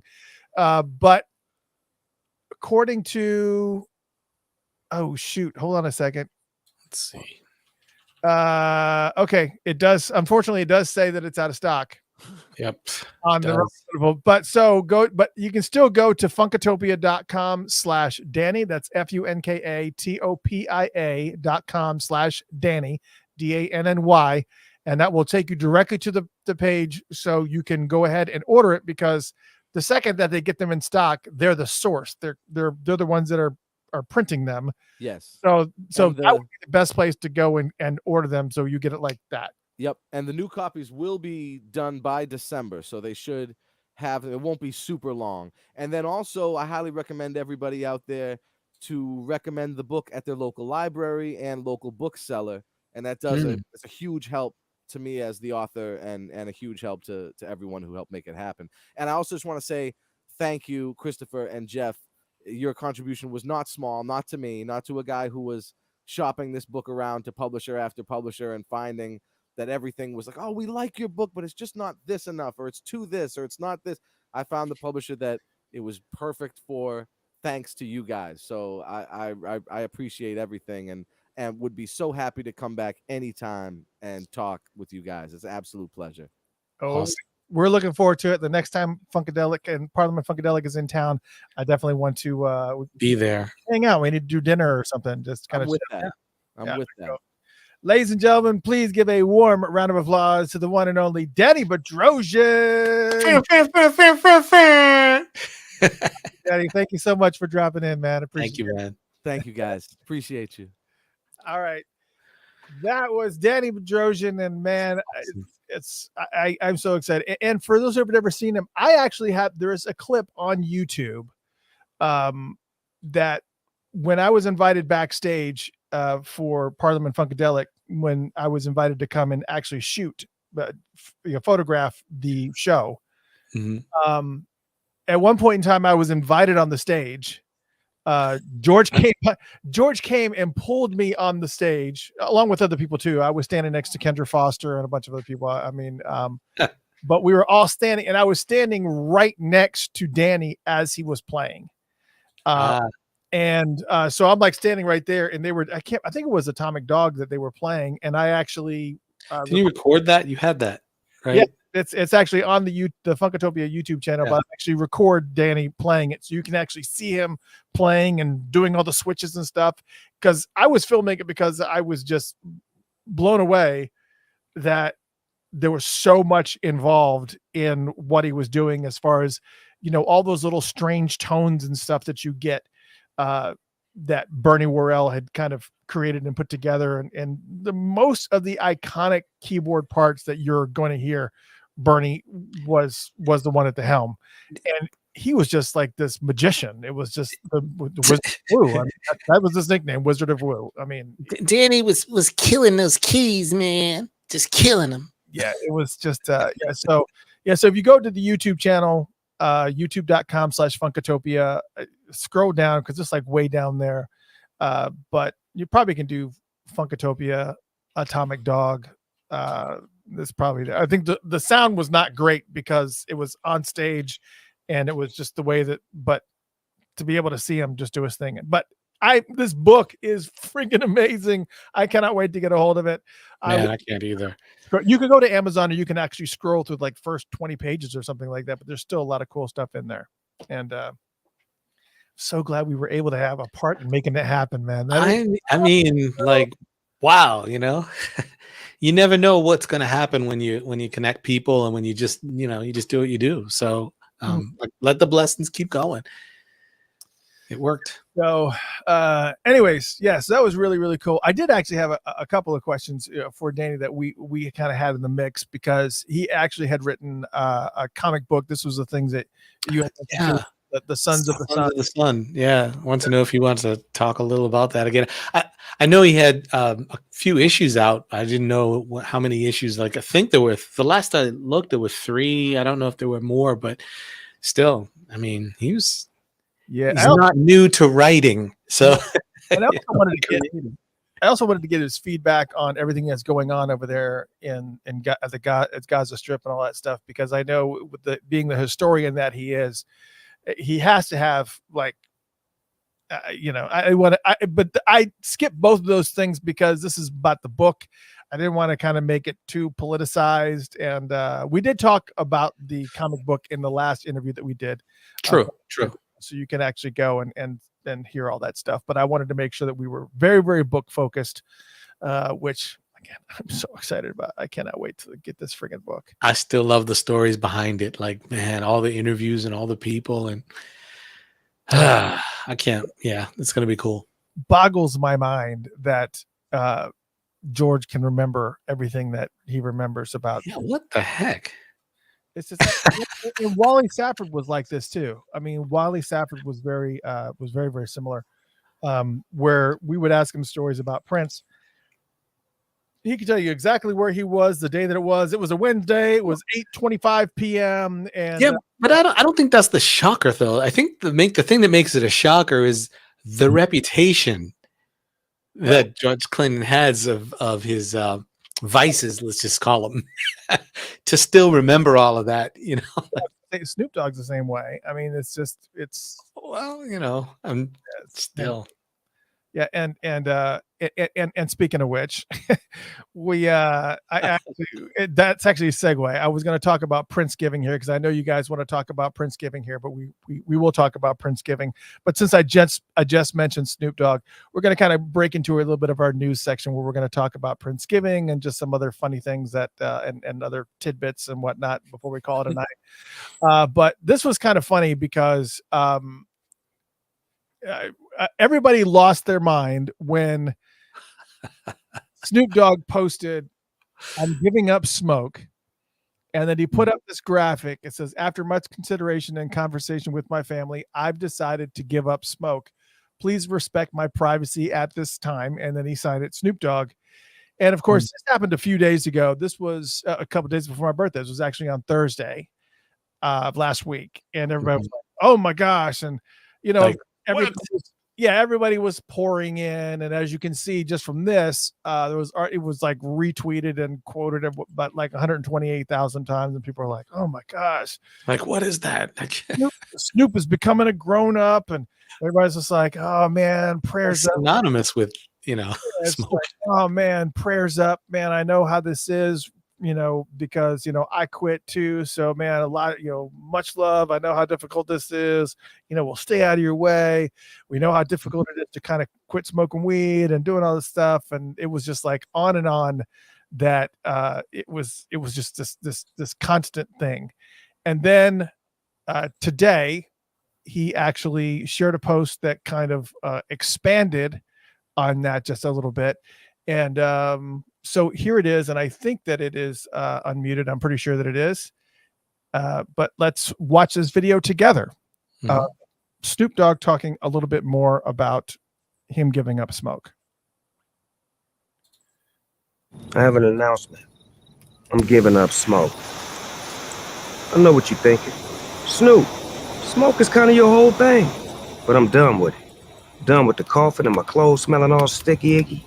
I'm going smokeless. Solo Stove Fix 5. They took out the smoke. Clever.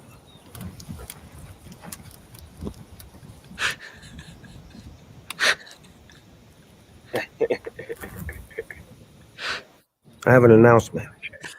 So basically, let me just go ahead and say, was for Solo Stove, the people that make that stove, this was the best money that they ever Greatest. could have spent, because Snoop got them talking for days before this ad dropped. He said sticky icky. I'm smelly sticky icky. He had them talking for days before this ad dropped. Days. And everyone's like, "Oh my gosh, go ahead." And then of course he started out the video like this. Oh my gosh, now we're gonna hear him talking about it.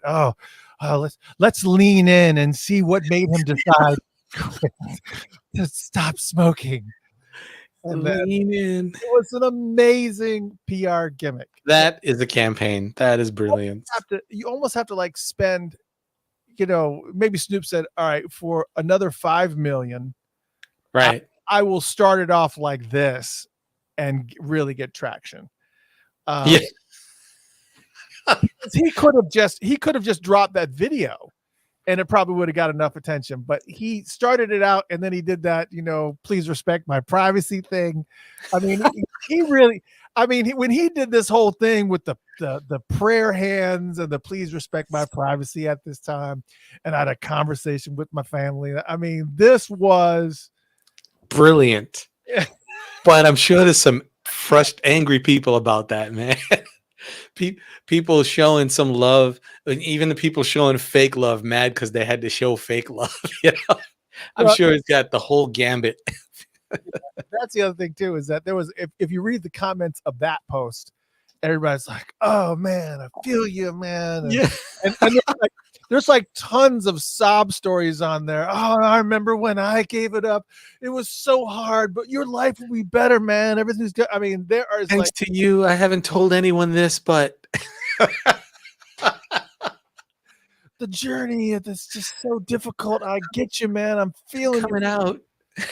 Thanks for telling me. Every single one of those people that did that looks like a total ass. That is like, it's like, "Oh no, I'm not verified on Twitter. I can't delete my comment now." I was kidding. I wasn't addicted. I wasn't doing it. Yeah, I mean, that was great. Olga said it was on People Magazine that he was quitting, or did they have the ad tied to it in People Magazine? I think I want to say that it was like Dish Nation or Entertainment Tonight, or one of them also covered this. They were just like, "Oh, Snoop is giving up weed," and so anyways, this is the whole thing. So bravo, my friend, bravo. I did not take the thing. I was like, I think the reason I read it and I accepted it like everybody accepted it, but I was like, I'm not going to comment on this. This just seems like that's like if Bob Marley was still with us, he'd be like, I'm You got to do the accent. Are you really? not. You're not giving it up. Don't even. We don't buy it. Giving up the weed, man. No, Yeah. you're not. No, you're not. There's no way, man. Stop. There's no way. Give it up. Sorry, you're not. No, No, I'm not buying, man. I'm not buying it, man. Yeah. So kudos to the yeah. So anyway. That would have been perfect on April Fool's, though, huh? Also, I found on Twitter, since we're on, this would be a good segue to Twitter. This has nothing to do with anything, but I found this on Twitter and I laughed so hard. It actually is a sob story, but the opening paragraph made me laugh very, very hard because it is this picture. This lady says, a 65-year-old American woman traveled to Mexico to get a skin tightening surgery, but woke up to breast implants and a Brazilian butt lift instead. And they also handed her a bill for $75,000 to undo it. And this is a picture of the lady. She was there for a skin tightening surgery. And this is a real story, by the way. She went down there to Mexico because it was a lot less expensive for her to get this skin tightening surgery. And she woke up with like size C breasts and a Brazilian butt lift. And if you see a picture of this woman, if you're watching video, you obviously are. But it's so funny to imagine. I can only imagine her face when she wakes up and she looks down and she's like, what has happened? Well, I said right. So did she actually get the skin tightening? Like, they didn't even do it. Because I'm like, they probably looked and they went, well, No, that's not your real problem. yeah, I feel bad about that. That's horrible for stuff like that to happen. but it's hilarious. But it's hilarious because just you know how it goes. Just accept who you are, and then this stuff doesn't happen. Yeah, but she was but she went down there to Mexico for the skin tightening surgery, and I just think it's hilarious that it's funny. Poor thing. Very Poor thing. She got other assets out of it, though. So, all right, so let's talk about Princegiving. what I did there? Did you see? Yeah, I did. Why am I J-Lo?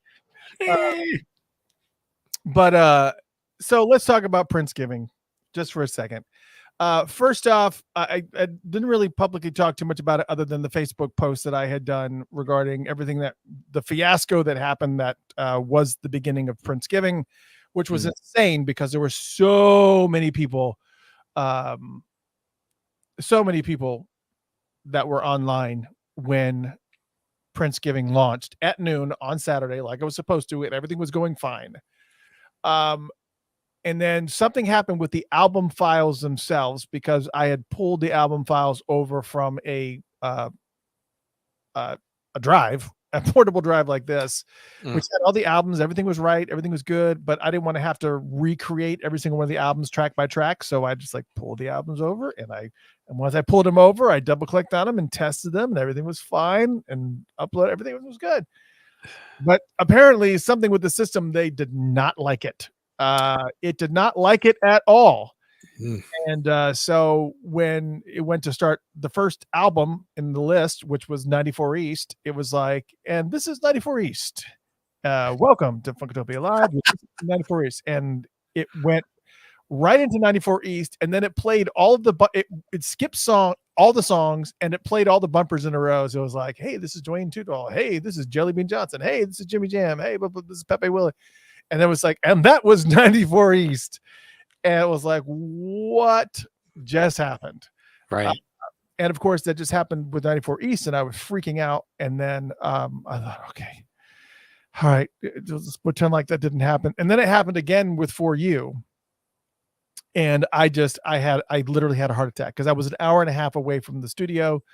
And we had just really kind of gotten there, or we had been there for an hour, and I knew we were going to be for at least another couple hours. And it was like, I was just I legit was almost in tears because I'm just like, this is so bad because there's hundreds of people on right now. Right. It's like I was losing my mind. So needless to say, I stopped Princegiving immediately, came back here to the studio and re-uploaded the files the way they're supposed to be. I did not use that drive at all. Re-uploaded everything and then restarted it. Something happened with 94 East. 94 East it still didn't work.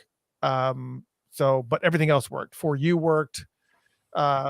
That I was like stayed up until like the wee hours in the morning for the next album to work, and then I was just like, of course, I slept very light that whole night. Mm-hmm. I got up and looked at this. Everything was fine, and so far it's been fine. Everything's been fine. But man, holy cow, it was terrifying. Yeah.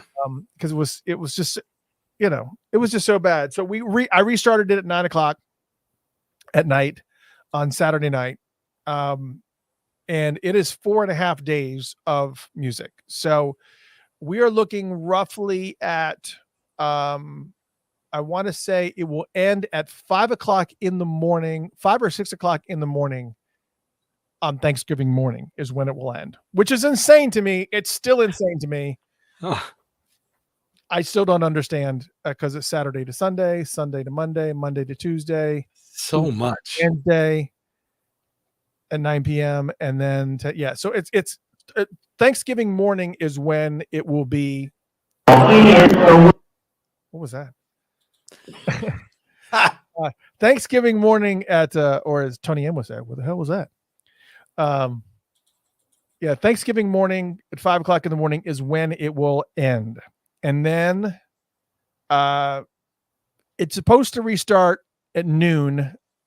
I'll restart it at noon on Thanksgiving, which I'm very apprehensive about because I'm almost thinking we just do it once this year.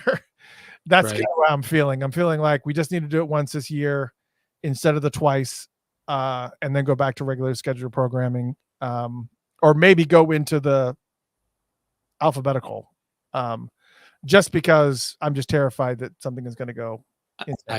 I could just see it. I could just picture you like, all right, kids, round up. We're going back home. Just gotta go. And I mean, I listened to it. It's like, because I did an intro for every single friggin' album. I can't believe I recorded all that stuff. So it's just amazing to me. I almost wanted to consider doing an album chat, putting all the album chats in chronological order. None of the unreleased stuff or the stuff that's in between, just the albums that he's released, and doing all the album chats back to back to back to back. Mm-hmm. I thought that would really be cool, but I was like, that almost would take just as long because I talk about every single song. Right. Yeah, it's a lot. Every single album. It's not just playing the songs. It's literally giving you entire histories, and so it's a lot. So I don't know. Maybe at one point in time I'll do that, but it's I don't know. I haven't decided what I'm going to do. I know that you guys want to be able to do Thanksgiving with it, so maybe I do start it over. I don't know. I will make a decision. I will make a decision. I think it's cool to do. I think it's an awesome thing if you choose to do it. But yeah, it is a lot of work. I mean, it's going to be long. Let's put it that way. It's a lot of material. It's awesome material, man. But it's a lot. It's a lot. So I did say we would do it twice, but the problem is if I start it Thursday at noon, then we go to Friday at noon, Sunday at noon, Monday at noon, and then it will end Monday night. Right. Which may be okay. Might be all right. It is. I mean, just got to think about it. Like let it marinate. Yeah, I will decide between here and noon. So I'll throw out something that's going on too. Those of you who are maybe your artists releasing music or anything, Spotify, if that's your thing, and Spotify always gets the bad rap for not paying artists well. So I was kind of combing through things, and turns out that Spotify's got a new royalties thing, and they're trying to get back to artists about maybe they're predicting about $1 billion towards emerging and professional artists. So they're changing the whole way they pay out royalties. So if you're an artist, you may want to check out the Spotify blog somewhere out there in the world, and find out what's going on. One of the things, for those of you who don't realize it, you may catch an artist, you see something and you see an artist with a bunch of streams or, all these things. And basically they're streaming fraud out there. So now they're removing or making new limitations. It's great for some artists and it's not great for others, but you have to have at least 1,000 streams before you can even start getting paid through Spotify. But again, you got bad people doing stuff, so they have to put things in place. So I just thought I'd put that out there also. So those of you who are artists, check out Spotify and what's going on with that.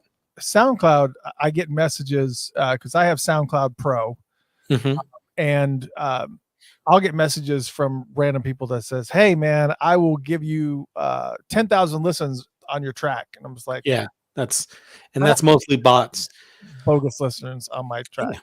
Yeah, and what happens is people who buy into that, your listens will go up, but once you're caught, because you will be at some point, because they can tell when something is a bot and when it's fake, you're going to get banned, you're going to get dropped, you're going to get pulled. It's those kind of things. It's not worth it. It's just not worth it. So they're trying to kind of cramp down on that as well, and that's what they got to do. So yeah, don't buy listens. It's out there. Do the work. Do the work. Get ready to do the work. Songwriters Hall of Fame. Oh, well, hold on. But before you do that, because I do want to say one more thing about Princegiving. Oh yeah. For you new folks, we have a bunch of new listeners this year. I mean, a bunch of new listeners this year. So I want to say we kind of talked about, since we're talking about some of the monetary portions of this, with this increase in listeners becomes an increase in the ASCAP licensing fees, because as you know, we are ASCAP licensed. So please make sure, if you are enjoying Princegiving, that you either become a member of Patreon at patreon.com/Funkatopia. Mary wants the Funkatopia. Go to funkatopia.com/Danny. Mary wants to know what the for the book. It's Funka. Well, you know how to spell Funkatopia. You said it right there. Funkatopia.com/Danny. DANNY. But anyways, so definitely support the radio station. Become a member of patreon.com/Funkatopia. You can also do one-time donations at Funkatopia on Venmo and $Funkatopia on the Cash App, because once I have to report these hours of how many people are online versus how long people are listening, I'm literally having heart palpitations thinking about it. Last year I was at a deficit. Last year I literally came out of pocket. There was like one of those things where I was like, it was like one of those considerations where, do I do Princegiving this year? Right.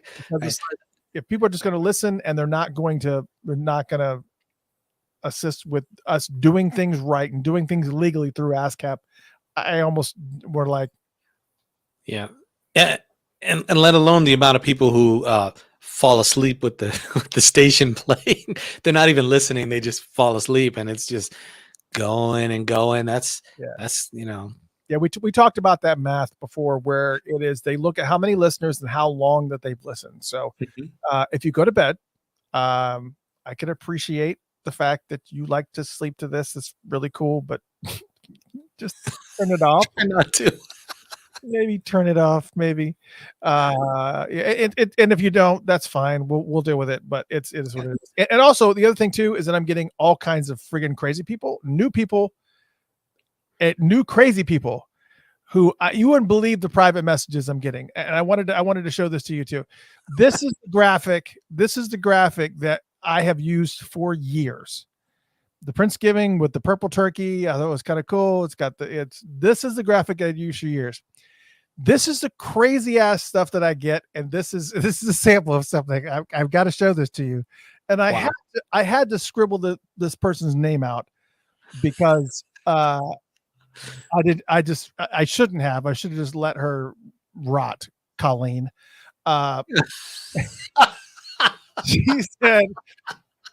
She sends me this message. Prince is probably rolling in his grave regarding the graphic chosen for that poster, considering Prince, along with being a musical legend and genius, whose music will sustain time, who was also a lifelong vegan, animal rights activist, and even wrote a pro-vegan song called Animal Kingdom. And then she put a link to Animal Kingdom and also put this graphic. It's like, I'm not showing a cooked turkey. I'm not showing people eating a turkey. Well, And Thanksgiving are synonymous, so that's the reason why. so dumb. I'm sorry. The kind of stuff that I have. It's like, oh my God, are we serious right now? Well, person who shall remain nameless, we'll call her Karen. Just Call her Colleen. You can call her Colleen. we'll call her Colleen. Karen, annoyance queen. Thank you for showing up and thank you for your concern, but it's not necessary. Keep your opinion to yourself, and we'll talk to you some other day, maybe. All right. Well, here's your next tip. Don't tune in, because I certainly don't want to pay for you listening. Right. You're right. Don't tune in. Yeah, we don't care. We care about the people that care and aren't gonna be you. So It's so ridiculous. It's so good night. All right. So we got one more thing to talk about. I think just one more thing. Is that the only thing we got left to talk about? Yes. Well, no, we got a couple of things. I mean, we can talk about, but I was going to mention it, and I do want to still mention it. The Songwriters Hall of Fame. For those of you who follow that or have been paying attention, Songwriters Hall of Fame nominees are out there, and I think it's pretty interesting. Couple of notables. We've got Timbaland for Sexy Get Your Freak On, Big Pimpin', things like that. Yeah. So here's the page for the Songwriters Hall of Fame. Now let me get really clear about something here too, because I want to say, and I'm going to zoom in on this graphic here. It's good that George is in here. Tracy Chapman is in here. I do not like the new version of Fast Cars that I'm hearing on the radio. Yeah. Yeah. There's nothing other than what's his name singing it. It's like nothing's changed. He even said he was a checkout girl. He didn't even bother to change that lyric, which is like, you're not. Okay. He's got an article that thanks her for writing such a brilliant song, and he loves her song and whatever. But yeah, it's kind of like, I'm having trouble believing you were a checkout girl. But today's world, he might have been. So who knows? Well, there's all these amazing songwriters on here, but Maurice Starr is in there. I wouldn't for Candy Girl and Is This the End and stuff like that. Steely Dan's in there. One of my Steely Dan. Yeah, so there's a lot of great people in there. Yeah, Bryan Adams is on there. Debbie Harry from Blondie, also from a lot of porn movies in the 70s. Kenny Loggins, Footloose. Tracy Chapman, George Clinton, part of the Doobie Brothers. Yep. Yeah, like I said, Hart, obviously. Kenny Loggins is in there. That's great. Great. These are all things that you just said. Public, obviously, Flava Flav. Yep. Public Enemy, which is fantastic. Wasn't there REM's in here? That's nice. Steely Dan's one of my favorites. Wasn't this Timbaland? Wasn't there like a petition that was going around that Prince needed to be in this Songwriter Hall of Fame? Because I thought there was. He's not in this, if I remember correctly. And he's not in this list, which makes no sense. But I was under the impression that we had, or there was a petition that was going around. That there was around. So, and the sad thing is you could, there's a whole list of people that should be in there that got looked over, bypassed, and that's going to happen every year. So I'm sure at some point he'll get his due as well. That's kind of okay. Lisa says there are 2 petitions out there, and it's kind of ridiculous. Those people that get bypassed sometimes when we know for a fact like this doesn't make any sense. So. Yeah, and it's a travesty too that it's travesty. Well, I think there's lots of travesties. Even when you look at the Rock and Roll Hall of Fame, you talk about all the bands. I mean, there's like a long list we've talked about this before. The long list of amazing bands that still are not in the Rock and Roll. Still, like how is that possible? That I mean, right, and that's where you get into the political side and all the other stuff that I personally don't want to get into because it is what it is at this point. Yeah, there's some serious reaching. I will say I'm glad that Dolly Parton released her rock and roll album, which is very, very cool. If you have not heard it, it's pretty friggin' cool. Yeah, and it was cool of her to say, even when she was nominated, I don't deserve this yet, knowing she didn't have a rock and roll album. So, I appreciated that anyway. You need to check it out on Spotify because she's actually does have some really, really rockers in there. She did a song, a Judas Priest song.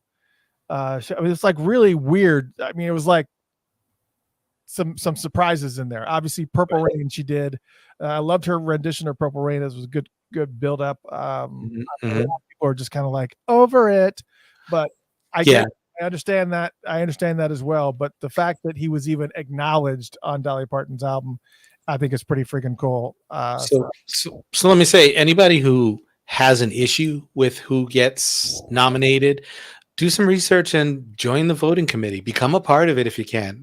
Find out how to do that, because change is going to only happen with fans and with people, and you've got to do something about it. Not if you sit back, you can't complain. So that's kind of my thing about that. So shut up otherwise and just enjoy who's there.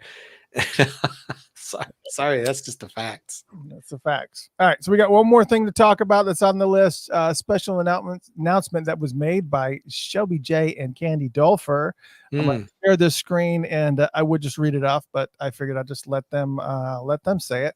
I'll make sure that this is not muted. It is. I got it unmuted. All right, let's see. I know you're in a minute, but go ahead, Candy. Tell them what's going on.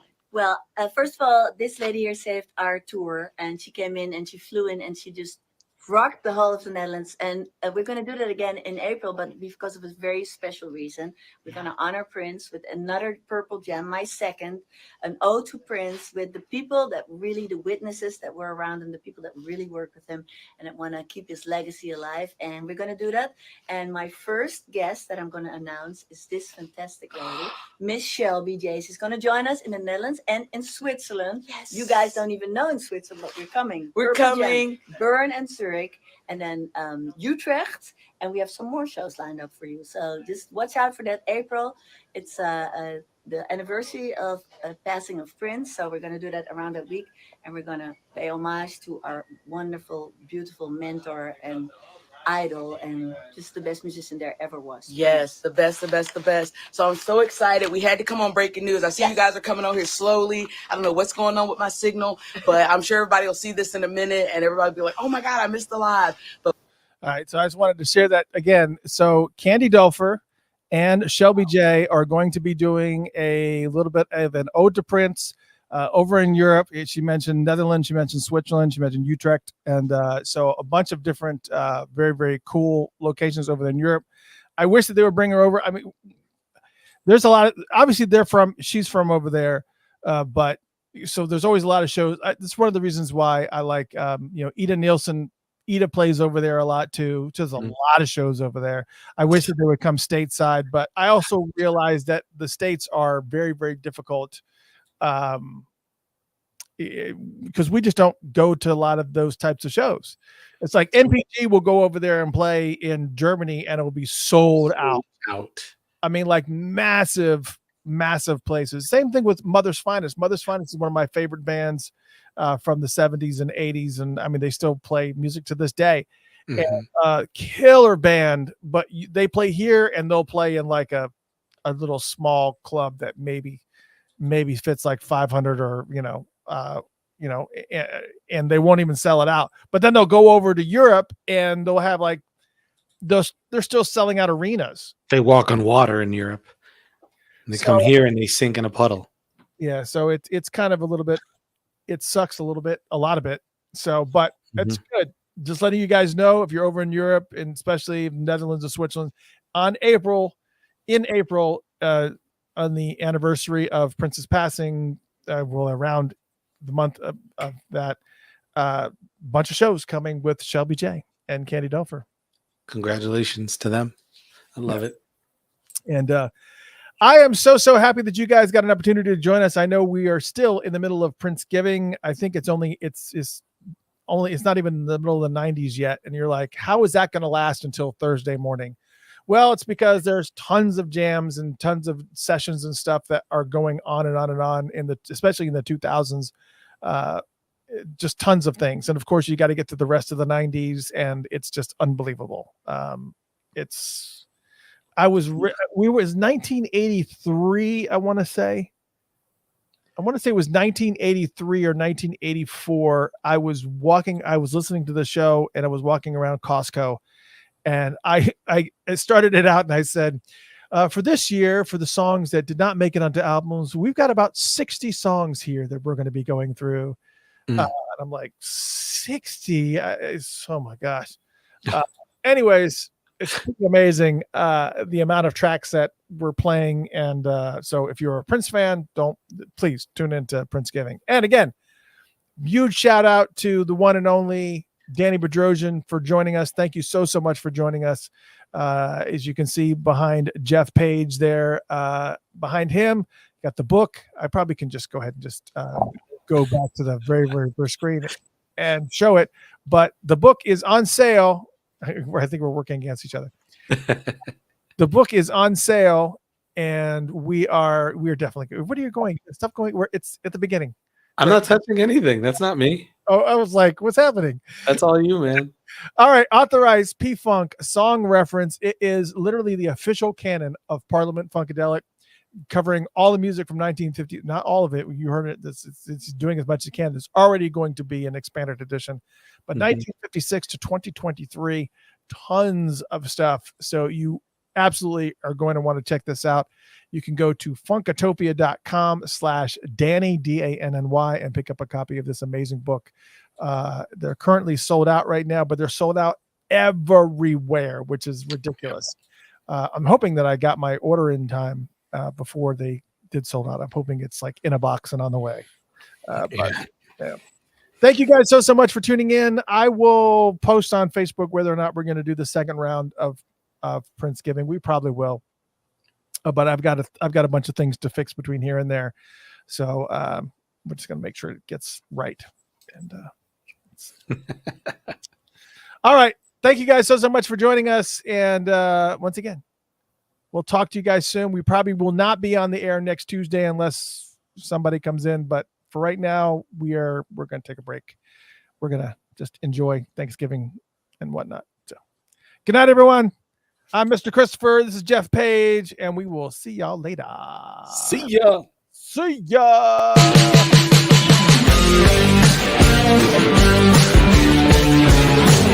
Yeah.